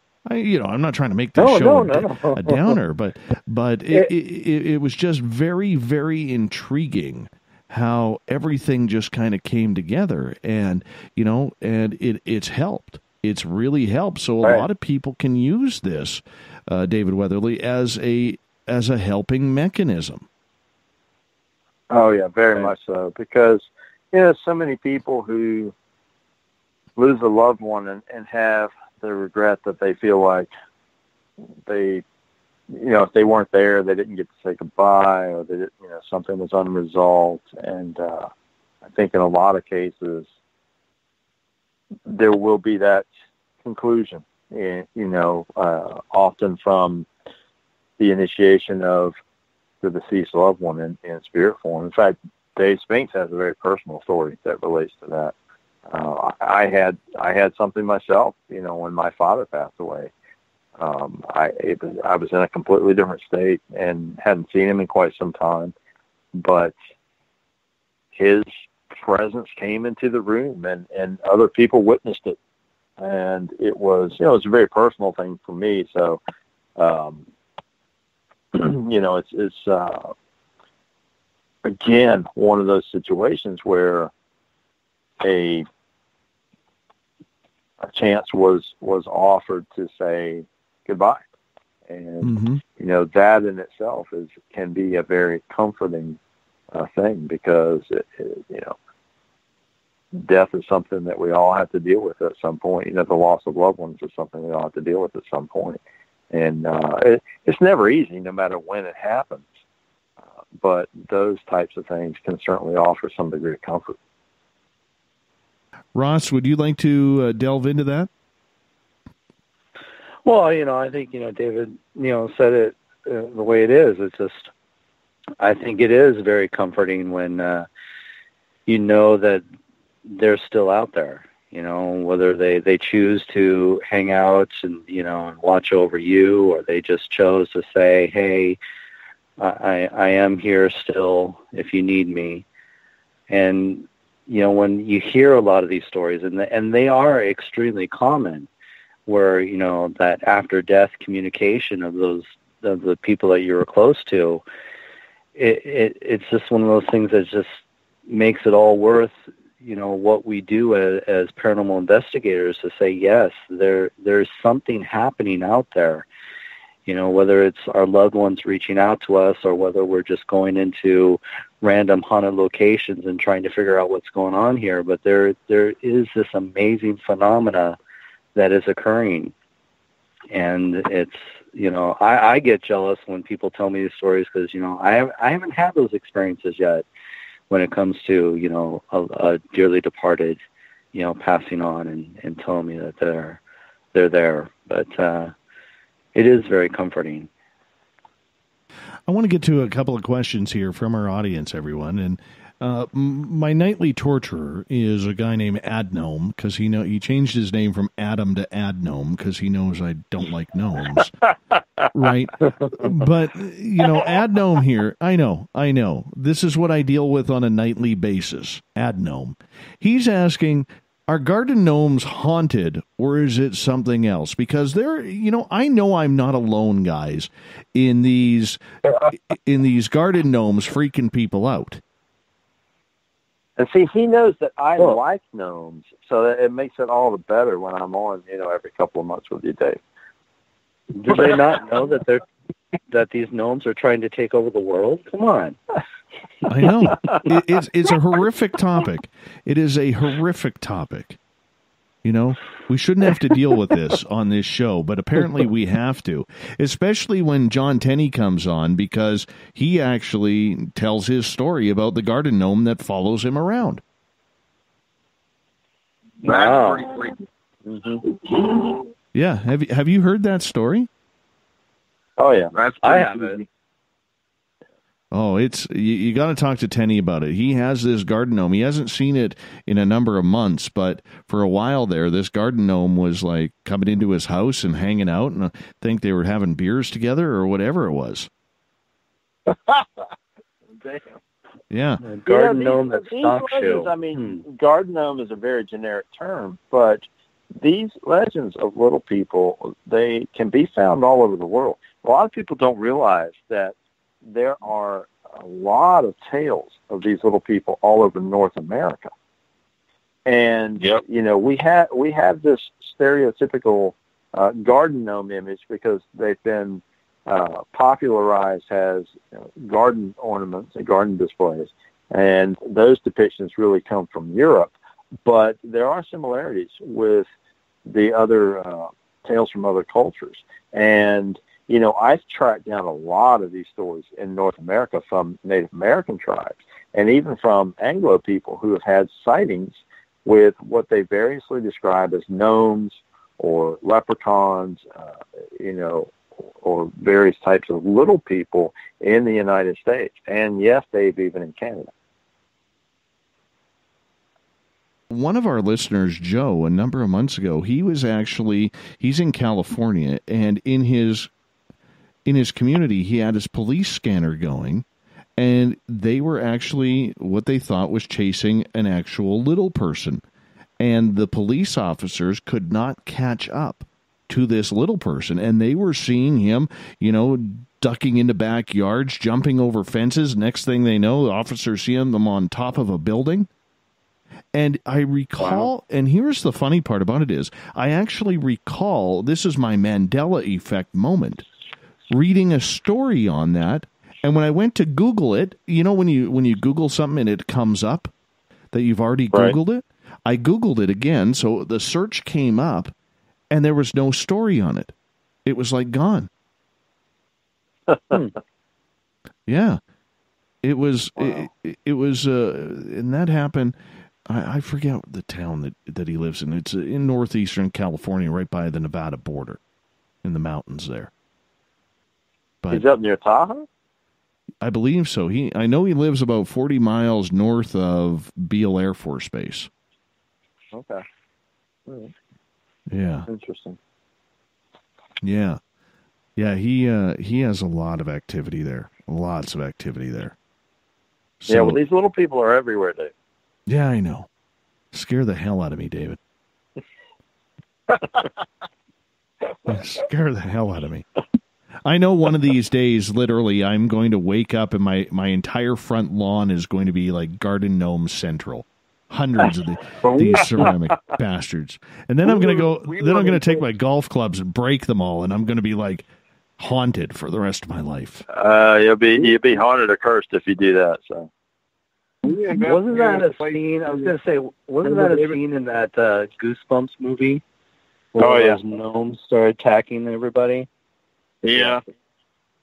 We did a place in Indiana, me and Weatherly, and the owner reported seeing a little gnome-like creature running around in the basement and upstairs, and this is a notoriously haunted jail, you know, and he's you know, straight up shooter guy. I mean, he swore that he often saw this little gnome creature running around the old jail that he owned and lived in. So it was, you know, another one of those type of stories that was just fascinating to us.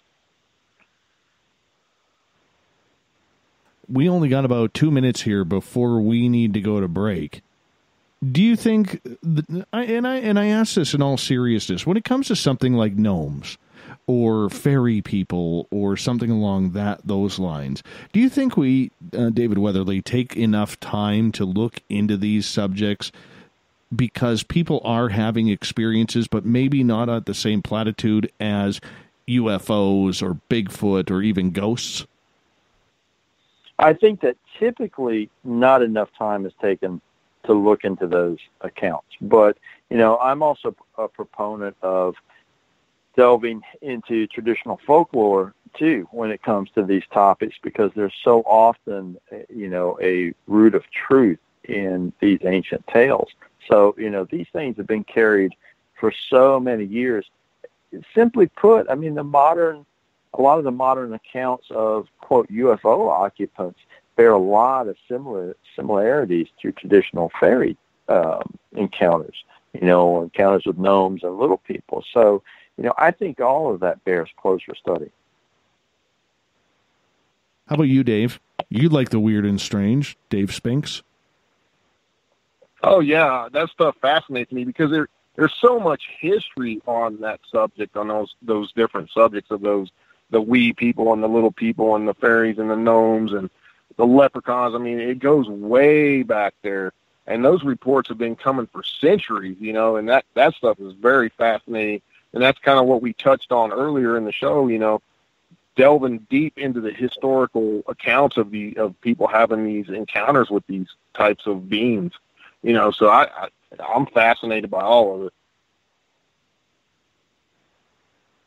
Me too. Ross, I know you're more paranormal guru, but did the weird and strange cryptids kind of interest you?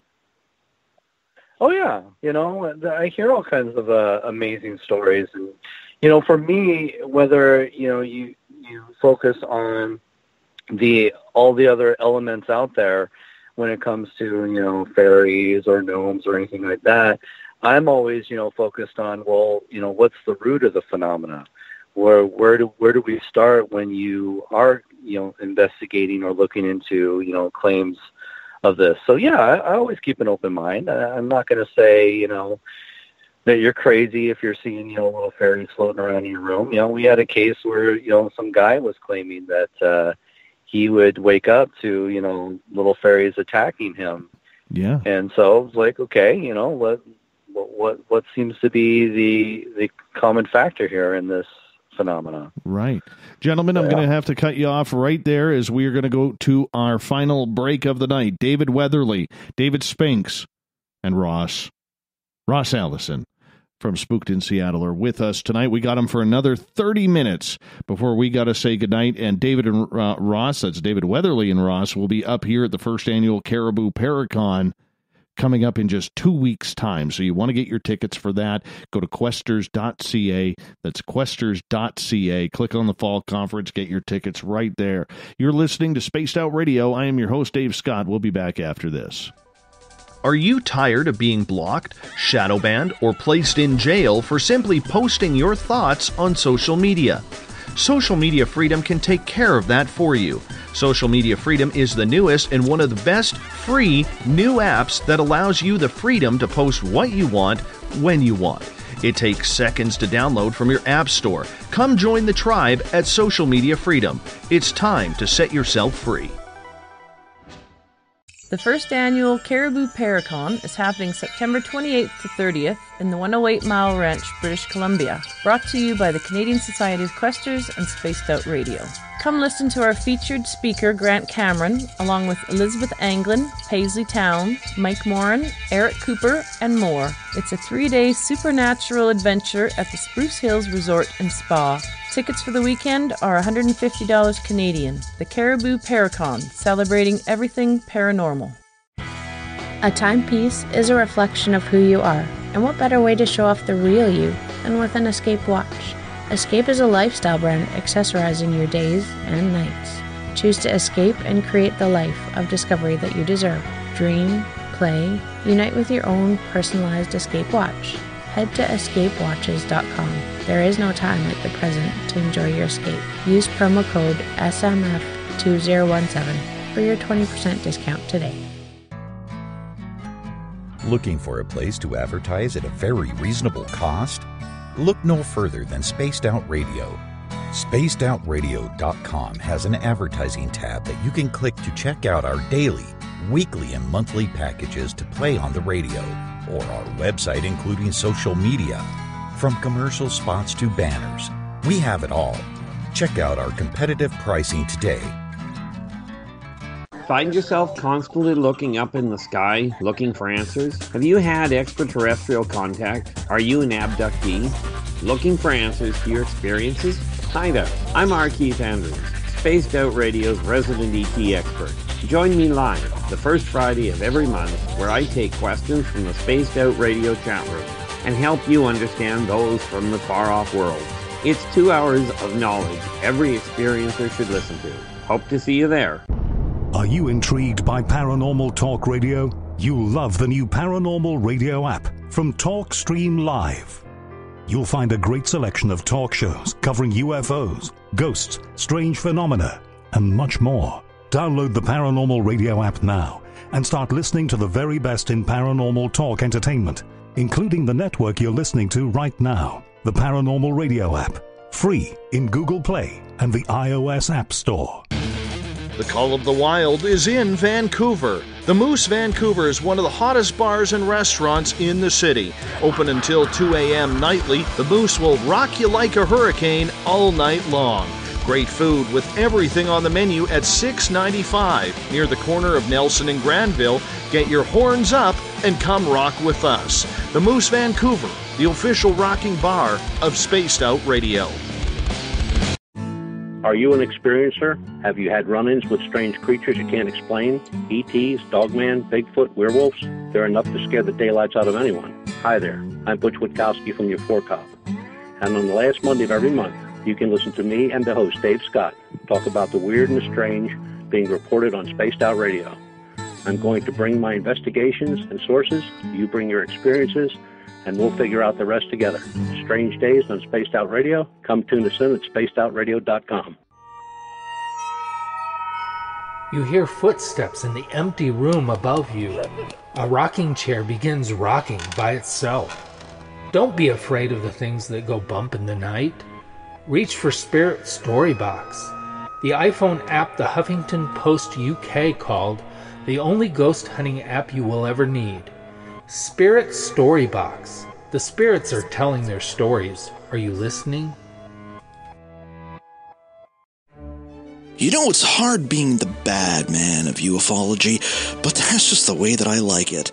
This is Chris George Zuger, and I'll be hanging out with Dave Scott and SOR scientist Chris Cogswell for Reality Paranormal, the second Wednesday of every month. And our job is to break it down and come to conclusions as to what is really going on in the supernatural world. I'd love for you to join us and bring your questions for us to investigate right here on Spaced Out Radio.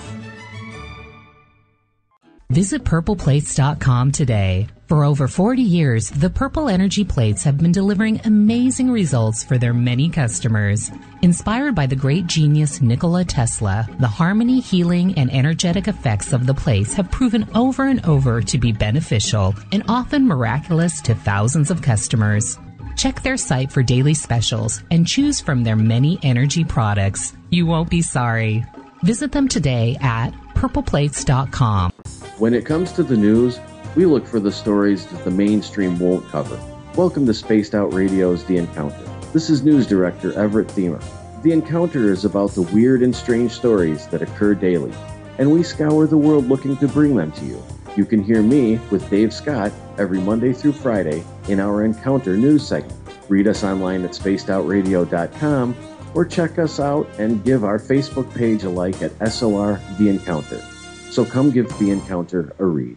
From the mile-high state of Colorado, sharing our signal around the world, I invite you to Spaced Out Sundays.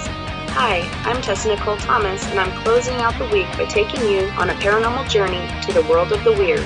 Ghosts, aliens, psychic phenomena, I will hit it all in your questions too. So let us highlight the paranormal for you. So come join me for Spaced Out Sundays starting at 9 p.m. Pacific, 12 a.m. Eastern, only at spacedoutradio.com. The views and opinions expressed by tonight's guest and topic of discussion do not necessarily represent the official policy or position of Spaced Out Radio, Spaced Out Weekend, Spaced Out Radio Limited, its hosts, syndicated carriers, or anyone associated with this broadcast. You're listening to Spaced Out Radio with Dave Scott.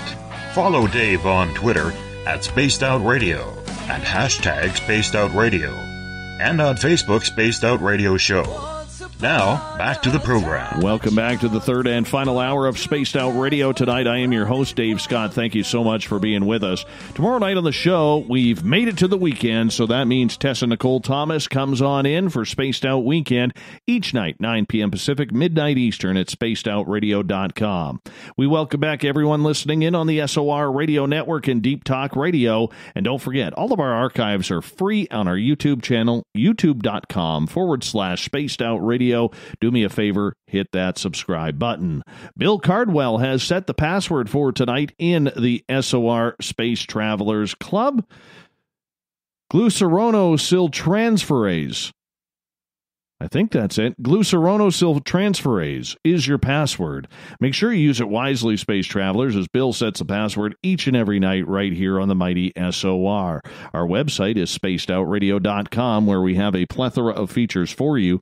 Rock out to Bumblefoot, shop at our store. We got new gear coming very, very soon. We got the Encounter online. All of our news has finally been updated, and our website going through some changes right now, so just bear with us.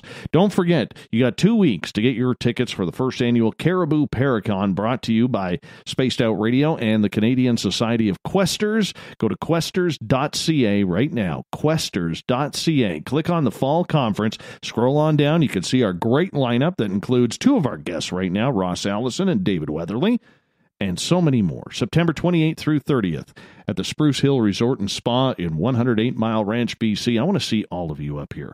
So come on up. Come party with us. Come hang out. It's going to be a fun time. And once again, I reintroduce David Weatherly, Ross Allison, David Spinks with us on this Friday night, talking all things strange and weird. We got up to the bottom of the hour before Everett Thiemer comes in for Faux News Friday. Gentlemen, welcome back. Thanks, sir. Hey. Thank you. Hey, I got to ask you guys, and Dave Spinks, we'll start with you on this one. There are so many areas out there that, whether it's for cryptids, ghosts, UFOs, let's stick with cryptids and ghosts and other strange stuff, that haven't been investigated. Why do you think that the field in general really doesn't go into those areas that, say, you three would? You mean like in a particular location? Yeah, like in the middle of the mountains. Say there's a couple, an old haunted town that hasn't been lived in for 100 years. Oh yeah, I mean, well, we often talk about this type of thing. I touched on it earlier. We call some of these investigators, so-called investigators out there, weekend warriors, and they're in it for a thrill. They're thrill seekers, or they think they're going to go into a place for an hour or two and capture all this evidence, and then they're sorely disappointed when they don't. Now, when you do this as extensively as us three, I mean, all of us have many years in this, in investigating and whatnot. We look for those types of things, those hidden gems, places that people would normally not go, because you're apt to find some pretty interesting things when you go into those areas.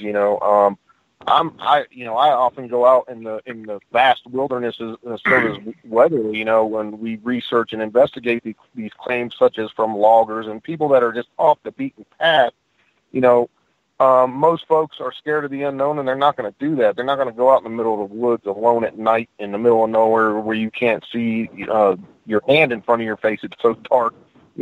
Most people are daytime creatures. People work the 9-to-5 jobs. They got their head buried in their cell phones, and that's what they do. They don't do what we do. So, I just think that, and a lot of people, they don't even leave their computers. They sit behind the computer and claim they're some kind of investigator, and all they do is surf the net. That's not investigating. I'm sorry, but, it's surfing the net and reading other people's research and whatnot and putting it out there. I'm sorry, that doesn't count in my book, so you got to get feet on the ground, get out there and do it, and put the time and effort it takes into doing this kind of stuff. David Weatherly, is there an issue within the program? Because I look at you and you're very excited about coming up here along with Ross to check out this area, to hear all of these stories that you've only heard via the voice, but you want to investigate it for yourself. I realize money comes into play for a lot of people. There's not a lot of people who have the time or the finances to make a trip, say, from Nevada or Massachusetts or wherever to come up to Canada to investigate, or even somewhere, in a region in their own state to do that. But for the investigative practice, is that something that we got to strive for rather than hitting the same old places each and every time?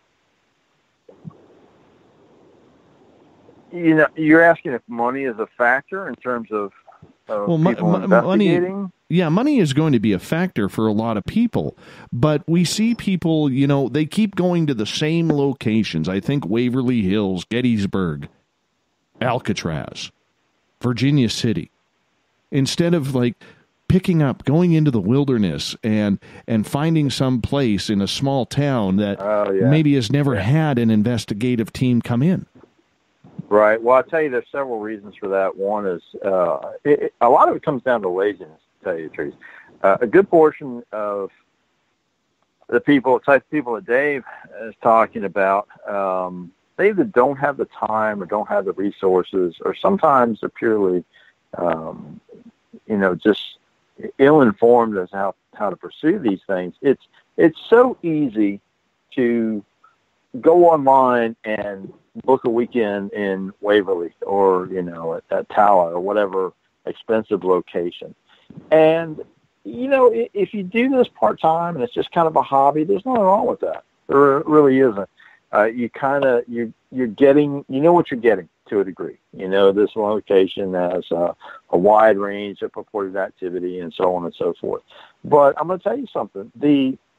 My personal bucket list locations, none of them are ones that I can pick up the phone and say, hey, I want to book this. I'll pay your $100 or $1,000 or whatever it is. I just want to do it, because those kind of locations I want to get into, you can't do that. It takes extensive networking. It takes sometimes playing politics. There's a wide range of things you have to go through. Sometimes there are certain parameters you have to follow. And most people simply don't have the time, energy, or inclination to go through doing that. Some of the places that we've done, it's taken work. I don't want to go into it, but Sphinx and I did one recently that it literally took us years. It took us quite a few years to be able to do this location. And it was a bucket list location for both of us. I promise you'll be hearing much more about it, because there is something coming from it. But, those types of places, and I can think of two or three right off the top of my head that I would love to get into, and I would pay the fee, but you can't get in by paying the fee. So, to answer your question, I think it's a range of things. Most paranormal teams aren't going to go off into the wilderness. They're simply not prepared or equipped to do that, because that's a whole separate set of challenges. And, most of them don't have the time or energy or whatever to go through what you need to do in order to secure a location and go to it. Outside of the common ones that are easy to go to. And I'll reiterate, I don't have a problem with people constantly investigating these famous locations. That's fine. They're gathering more data that's useful for all of us. Interesting question coming from Twitter from Mike at hashtag Spaced Out Radio. And this is for all three of you. And Ross, we'll start off with you on this one. What evidence do you guys collect that maybe other people haven't thought of collecting yet? Wow. Well, my thing when it comes to investigating the paranormal is I'm always looking for new ways to try and collect the evidence. And don't forget your roots of all this. Film is always still good in the field, and tapes are always still good in the field. Because we've, really focused on the digital format because it's inexpensive and you get instant results. But, one of the things that I've really focused on is I really want to work more in 360 filming, because there's always that you've missed it phenomena. You've just missed it. You saw something in the corner of your eye, but the camera was facing the other way. So I really encourage a lot of teams out there to really try to get involved in 360 filming so you don't miss anything. Also, I'm working in sonic motion. No one's out there doing that. We're starting to pick up some really interesting findings by using sonic. And I'm always looking for, new ways to, and new technology to see what other things we can capture, because it's all trial and error what we do as paranormal investigators. There really isn't, a set tool, besides some of these ghost apps on phones that'll tell you have a ghost in your house. And I'm only kidding there. But the fact is, only one? But the fact of the matter is, we really don't have that tried and true device that's going to tell you, yes, there is something happening here. We have to use whatever devices that help us to read the environment just to let us know if there's changes in the environment, changes that shouldn't be there, changes that, make us question what are we experiencing here. So, it's always going to be looking for new ways to try and capture that phenomenon. How about you, Dave Spinks?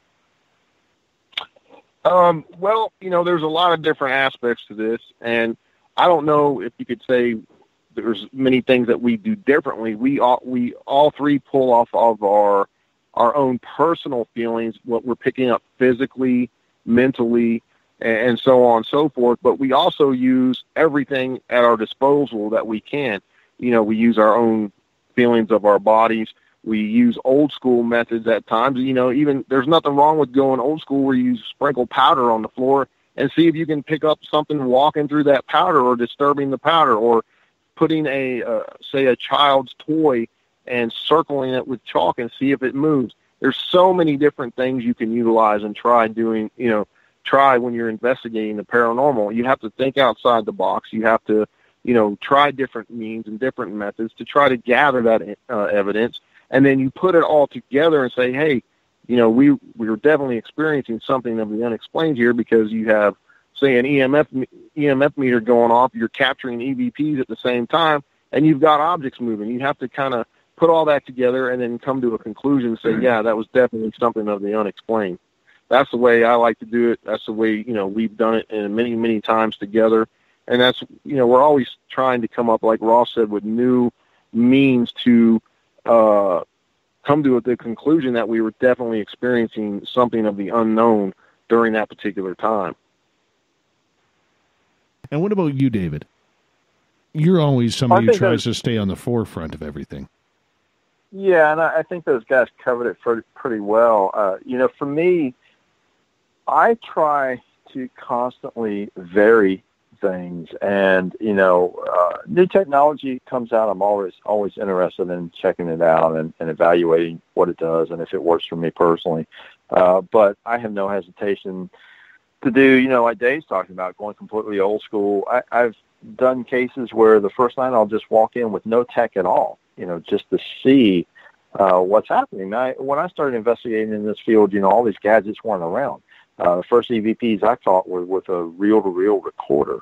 And, when I first investigated, all I had was a simple camera with film in it and a notepad to interview witnesses, So I think that, that you have to be careful with the technology, because so many people who do this in the present day, they are so focused on the tech that they walk in the door with their face glued to an EMF meter or, a recorder or whatever, and who knows what they're missing.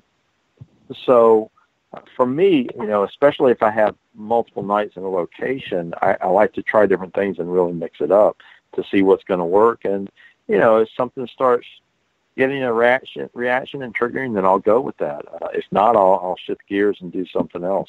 So it's a constant, it's a constant experiment in that sense. And I think that we can't rule something out completely. Unless on the rare occasion it's been proven to be, completely bogus. And there are a few pieces of tech out there that I personally feel like have been proven that way. So, well, let's reverse also, go ahead. I'm sorry, Dave. Also, too, I think we've often talked about this. Different people's energies and combinations of different people's energies seem to either attract activity at times or totally just make it go away. I mean, we've experienced that working together with certain different people over and over again. So, that's another area that probably needs more focus on too, as well. In my personal opinion. And it's mindset too, Dave. This kind of goes back around to what we were talking about earlier, because if you walk in a house convinced that it's full of demons, you're going to find evidence that supports that, because you're walking in with that that presumption, and you're typically going to use whatever feeds that. And who's to say it's not an entity in there that's feeding into that? It's difficult to tell. But that's another reason for shifting around and using different kinds of tech and trying to back up findings, with this piece of technology by using something else to see if it correlates. And, and to add a little bit onto that, that's one of the biggest problems we have in the field of paranormal research is when you go in to a case where, yes, like David said, this client believes that there are demons in my home, and you go in and you investigate and you prove these are not demons. It could be your active imagination, it could be the medication you're on, but you do your job debunking the situation, then the client could easily just say, well, you're not open-minded enough. You don't believe what I'm experiencing. I will find a ghost hunting group that will support my beliefs. And sadly, there will be a group. Right, and they will. Yep. Well, let's reverse that, guys. What are these new teams out there? Because there's always new people coming into this field. Or these teams that have been around a while, what are they forgetting to do? What is something that when teams come up to you guys and say, how come you're getting all of these awesome results and I'm struggling to even get a quality EVP or get a clear video of a UFO or something along those lines? Dave Spinks. Well, that has a ton of different answers. Like I said, I think a lot of times, we've been on investigations. This is one example. We'd be in a location getting just some really crazy EVPs. We've got stuff moving in the room with us, and so on and so forth. And some other individual walks in, and everything just stops. I think in some aspects, on some occasions, that different people's energy can either feed activity or just shut it down for whatever reason. Maybe if it's a haunting situation, those spirits simply don't like that person, or they don't like their energy and they don't want to communicate with them, or whatever the case may be. Now, that's just one example of that. I mean, it could go so many different directions in that type of aspect. So, I mean, that's just one of those questions, Dave, that can go 100 miles either direction. Yeah, there's an even more base answer to that question too, Dave. And there's one simple answer in that a lot of people go into this field and they don't really understand what the tech is doing or how it works. I can't tell you how many people I've seen who, they don't know what EMF stands for, or what exactly what this means. Okay, it's going off and the lights are really cool looking, but what does that mean? So that's one answer. But I have kind of a pet peeve about this anyway, because I think one of the big problems with a lot of the modern waves of teams is that they don't have any foundation to begin with. If your foundation in the field is being able to brag that you've seen every episode of TAPS, and that's the extent of your knowledge to be a ghost hunter, then therein lies your problem. Understand your roots.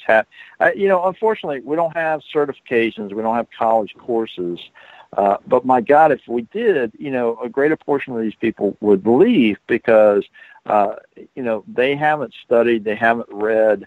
It's mind-boggling to me when you mention somebody, even somebody like Hans Holzer, who's not going that many years back. And I've mentioned him to people who had no idea who that was. Yeah, they know who Jason and Grant are. They know who Zach is. They know the TV personalities. But you start throwing these other names at them, and they're just kind of like, what show was he on? I literally had that asked once. What ghost hunting show was he on? Oh my God. Okay. And that's sad that you're not considered credible unless you've had a television show. But yet you watch a lot of these shows, and they don't even know how to handle their equipment. I can't imagine. It's very frustrating. It really is. Well, I'm going to make sure. I'm going to make sure I stand behind you guys then, so you're not watching me. Hey, do you see what this Dave Scott idiot is doing here? What a dud out in the field. What a complete dud. I could just see it. Well, we'll just film it. We'll film it all, and we'll put it on YouTube, and just say this is what you don't. Ah, perfect. Perfect. And let me throw in that we are not disparaging anybody with an interest or a passion in the field. By all means, if you're fascinated by this stuff, if you have a passion for it, that is fantastic. I love to see more people coming into the field. But for God's sakes, please get some knowledge beyond watching reality TV shows. Learn. Those are great. They're a good time. You get to see cool locations. Some of the guys on the shows are genuine and good people. They get good evidence. But please, go beyond that and learn what the equipment does. Learn about the roots of pursuing the paranormal and the strange in general, because my God, it goes way, way back, and you'll be surprised at some of the people who investigated these things. And I'm going to get on the soapbox for a second and say, that was one of the big motivations for forming Society of the Supernatural. And you've got three of us on here tonight. We really wanted to form a collective that was kind of a modern version of the London Ghost Club, but go a bit beyond that and explore all types of phenomena. And we wanted people in the field who have extensive time in the field to be mutually supportive and hopefully set a little bit of a model of something different other than a quote lockdown on television, and show people, okay, read, learn, study, and keep realizing that here's a bunch of guys that have been in this field a long time, and they don't have all the answers. So, right. I meet somebody that's been investigating for a couple of years, and they think they have it all figured out. I tell them, that's fantastic. You should, take up bungee jumping now or something, because, obviously you've got all this down. Yeah. We only got about 3 minutes left with you guys tonight, and this show has flown on by, as it always does when all of you are up here. And I'll put you all on the spot here quickly, in like 45 seconds or less, and Ross, we'll start with you. What is your message for any paranormal investigator or wannabe paranormal investigator out there? Well, it's like David said. I think if you really want to learn about this field, learn as much as you can. It's not about watching the television shows. Take the class study. There's all kinds of, outlets now compared to when it was, in the 70s, for people to learn about the paranormal. When I was, fascinated with this field, there weren't classes on parapsychology. So I didn't have those outlets. I had to learn, from people that have been in the field longer than I have. So, definitely don't forget our roots in this field.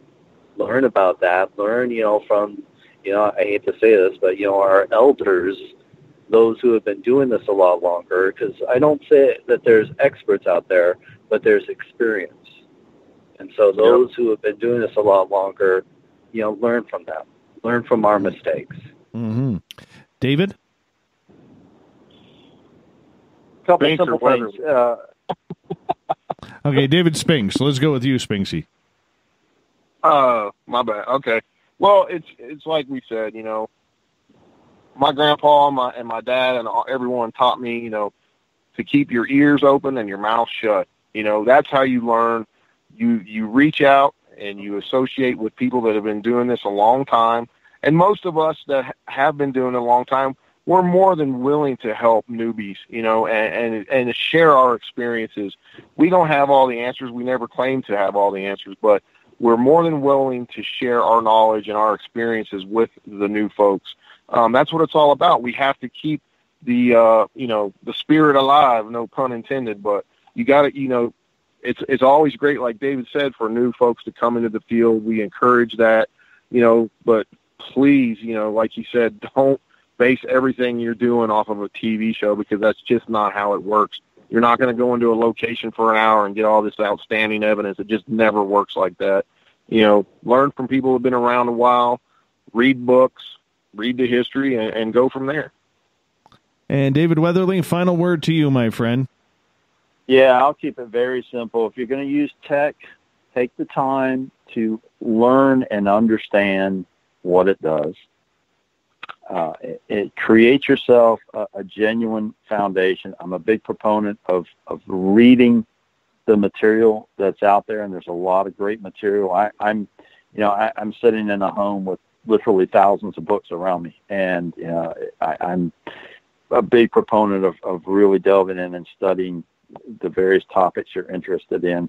And really, like Ross said, learn from the elders. Get yourself a mentor if you can in the field, and by all means, enjoy the television shows, but please go beyond that and, learn different techniques and learn from people who have time in the field and are willing to take the time and, help guide you towards a better course in investigating this stuff. Perfect. Ross and David Weatherly, I will see you up here in 12 days in beautiful 108 Mile Ranch, British Columbia. Very much looking forward to it. And David, I apologize that you can't make it from West Virginia, but we got to get together soon, my friend. Yeah, next year, man, next year. Absolutely. Gentlemen, thank you so much for being on Spaced Out Radio. I'm going to let you all go. We got to get to the encounter, and it's Faux News Friday.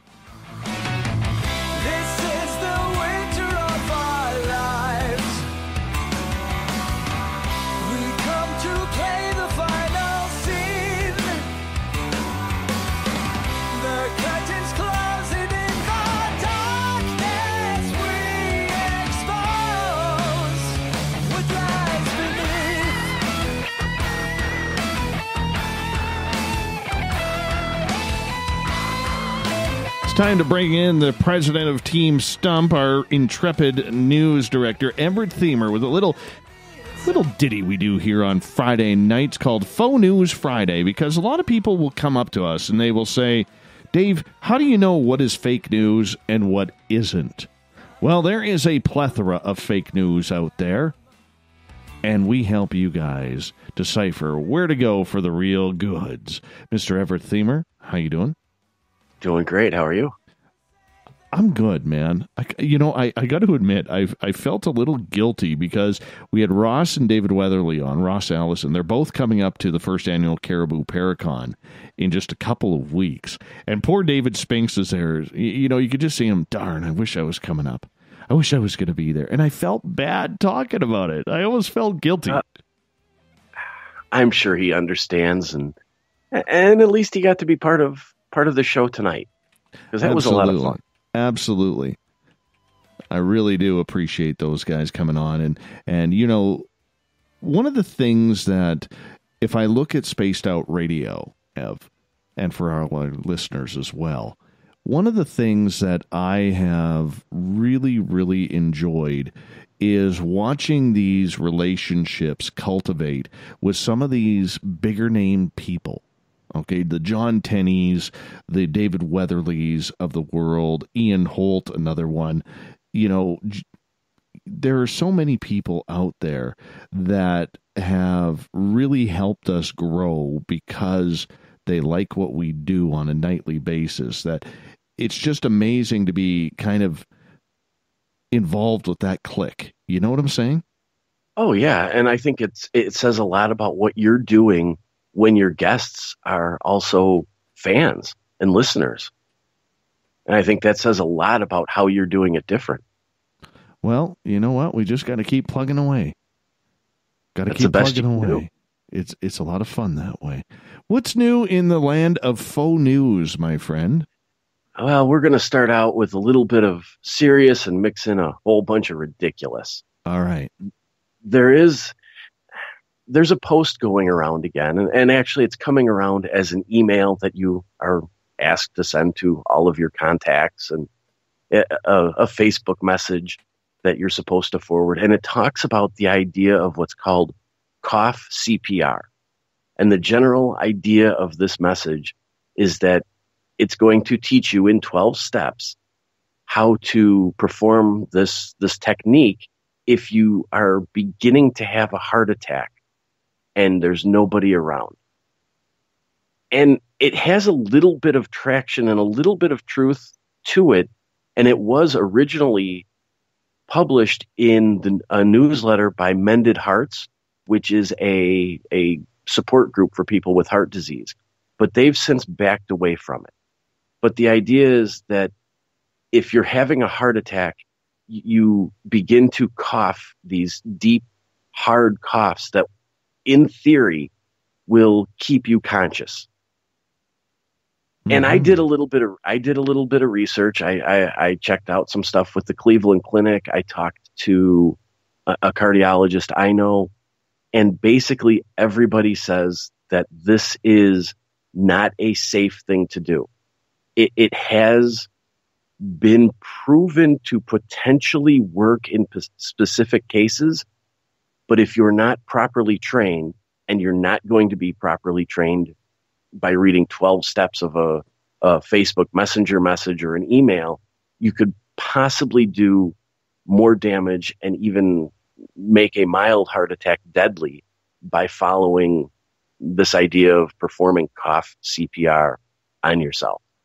And instead, everybody that I talked to in the research that I did, they all recommend that if you believe you're beginning to have a heart attack, and let's face it, with the weather that's going on and with fall coming and snow season coming, people are going to be doing some activities that could cause them to have some form of heart issue.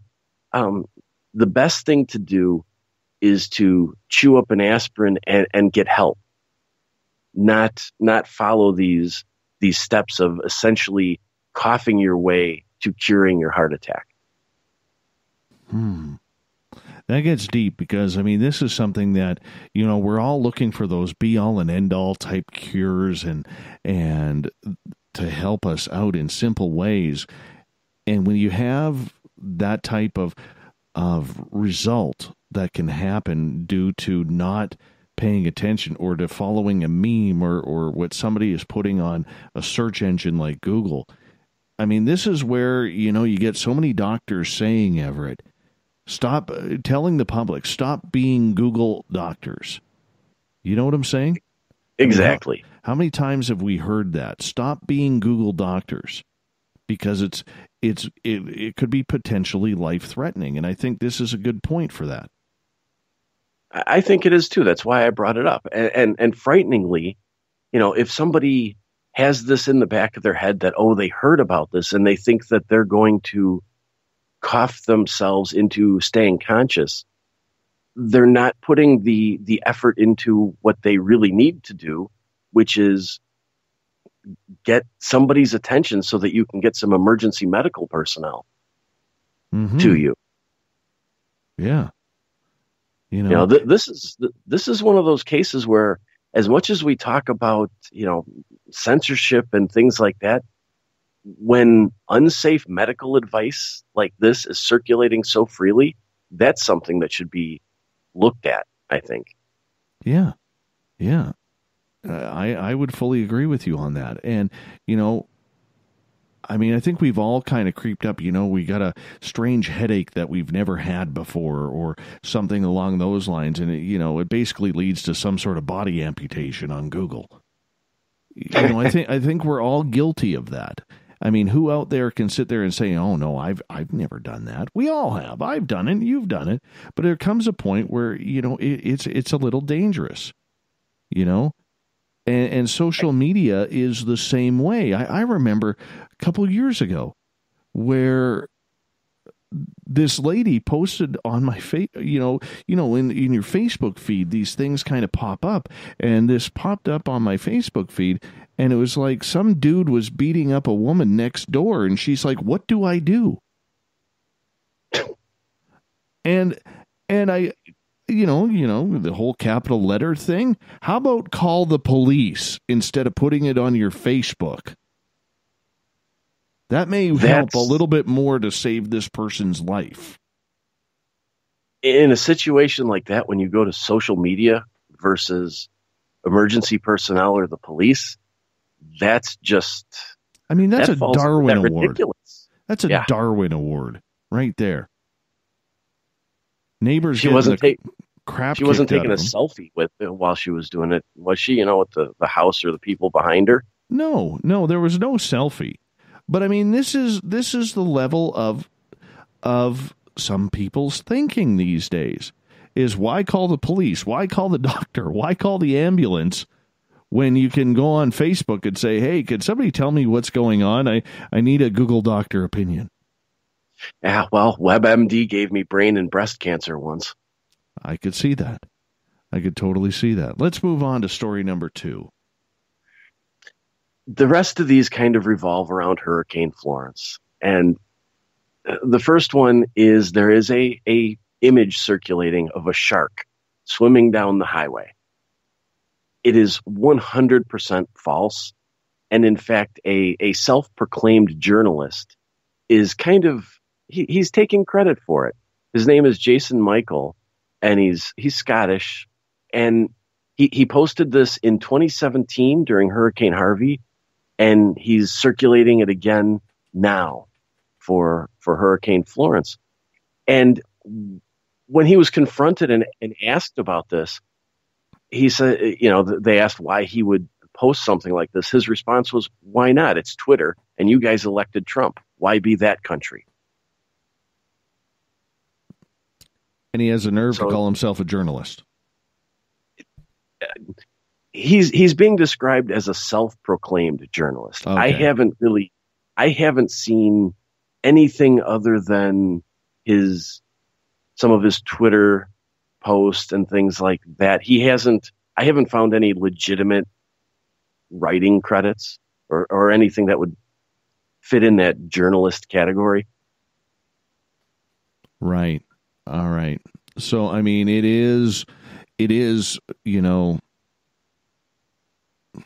yeah, because I swear I saw that picture before in the last hurricane. Yeah. With the great white there. I mean, in reality, if that did happen, that would be freaky cool, dude. It would be freaky cool. Hey, last week for an hour, I thought I had a shark in the Illinois River not far from me, and that was pretty cool. I know. But both of them are false. However, FEMA has come out and addressed the issue a little bit and said that, there is the potential for something like that to happen. Maybe not swimming down the highway, but basically everybody needs to be aware of the increased potential dangers as things progress and the cleanup begins and things like that. But they also kind of condemned him for spreading rumors in a situation where it's not going to help anybody. Okay, but you can also, if we can, and I'm sure you have this story coming up next. Did you see the video of the weatherman reporting that he was like standing in the middle of the hurricane and acting like he was being blown around in front of a police station? Oh, I was going to save that one for last, but yeah, what's happened? God, what's happened to journalism when the Weather Channel has to create fake news? I mean, that was, and you have two police officers in their running shoes and shorts walking. Did you see the statement that they released to BuzzFeed? No. Clarifying? No. what they said. And it's funny that some of these other media outlets and people are turning to BuzzFeed to clarify their statements lately. But the Weather Channel released a statement saying that it was important to note that the two individuals in the background are walking on concrete, and Mike Siddell is trying to maintain his footing on wet grass after reporting on air until 1 a.m. How dumb do they think we are?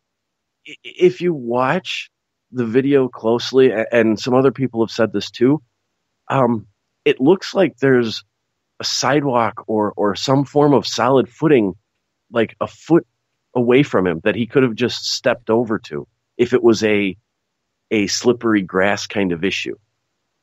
Yeah. Yeah. But I mean, that wind is barely blowing. And you got the dudes, how about move, like I'm looking at the video right now, how about move a foot and a half to your left, Mr. Weatherman? You would think. But what does it say what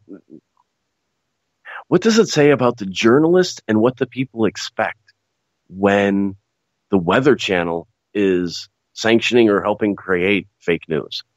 What does this say about the relationship between the cameraman and the weatherman for allowing that into the shot? Well, that brings up another issue, though, too. Why do they have to be there? I mean, there are so many weather bug cameras and municipal cameras that can be tied into and monitored. I mean, I think I can pull up what's called WeatherBug and see cameras around the world. And they're nice shots. They're good shots. Why does somebody have to be there at all except for that drama factor? Well, I think it's the idea that you want your reporter on the scene to get that live hit, that live feed with the microphone, so that way the audience can feel it. I mean, that's the reason why every news outlet goes live now, is so that way you can be as up to date as Twitter on the air kind of thing. But it is, when you have this person, that is a career killer. Whoever's idea that was, whether it was his news director, his editor, or the journalist or the weatherman himself, he got thrown under the bus by his cameraman. And that is a real important relationship. That's like if you're in a band, having a disagreement with your drummer. There are certain things there are certain things that you just don't know. That's your wingman, right? That's the person who has to get you through that situation and not only make you look good, but the station look good. And the fact that the cameraman stayed zoomed out to allow those two cops in shorts and runners to walk on through the shot and let the guy pretty much fry himself on the air and his credibility on the air. I don't know how that guy goes back on camera or how he doesn't release a statement. Yeah, he's going to have to do something. And I'm not a huge viewer of the Weather Channel. I'll tune in if I need to, find something out. But I have a weather app, and it tells me pretty much everything I need. But Mike Siddell was one of the few Weather Channel reporters that his name was familiar to me. So he must have been one of the more veteran or more well-known of their team. And this just seems like, well, like you said, kind of a career killer. I would have a hard time getting back in front of a camera knowing everybody was still looking at me expecting something like that. Well, Mr. Nighthawk at Revolution Radio, he posted something that he picked off his TV that Fox News accidentally typed on their screen more than 500 million without power in North Carolina. Well, that is, I would say that I would be okay classifying that as a typo, as things are happening and breaking. I'm assuming somebody probably meant 500,000. I can see that happening, especially as quickly as information is going in and out. that's more likely sort of a spontaneous accident. What he did on this report, it was horrible.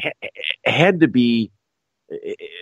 It was thought of beforehand. It wasn't like he just did it. That was was planned. It was completely false. Completely false. So as much as I'm not often a giant supporter of Fox News, I would write that off as a typo. Whereas this one is just, it just stuns me that the Weather Channel is now creating or has been caught creating fake news. That's a serious offense, and I'm curious to see how this kind of plays out. I am really curious to see how this plays out because it is ridiculous. We got time for one more, my friend. There is a story that's coming out of cgcnews.com that the first death in Hurricane Florence was a man who was shooting at it to make it go away. And yes, and in fact, there was a Facebook event set up called Shooting Guns at Hurricane Florence to Scare It Away. And there were 22,000 residents of South Carolina marking an interest in being present at this thing. Now, obviously, none of them or very few showed up, but somewhere along the line, somebody has spun the tale of somebody did show up and they shot into the hurricane and the bullet ricocheted off of the hurricane and hit them in the head.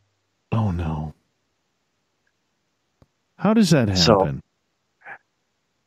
How does that honestly happen? Somebody went to the effort of actually setting up a real Facebook event. And the event creator actually had to put on the website or on the event a little disclaimer that says, do not actually discharge firearms into the hurricane.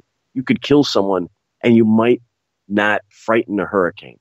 I can't believe I actually have to write this. Wow. So that the event was set up to poke fun at it, a little bit of fun and probably a stressful time. But then somebody took it and took it a step farther and created the idea that the gentleman was killed during it at one of these or at this event. It's just terrible. It is. Like, I don't mean to laugh, but I mean, it's sad when that's the level of when you have to put a warning on a spoof event like that. You know what I'm saying? Are we going to have to label all satire with a disclaimer? Apparently. They should not come. Those type of people should not come to our Twitter area of hashtag Spaced Out Radio because I really don't think. Actually, maybe they should because people like Mr. Skeptic would have an absolute heyday with people like that. And speaking of him, he just actually posted. Remember the reporter who was sitting in a canoe and people, talking about how deep the water was, and in the meantime, people were walking through and it was like ankle deep or something like that. Why? Just why? I know. I hear you. I absolutely hear you, my friend. Let's get to the thought of the day.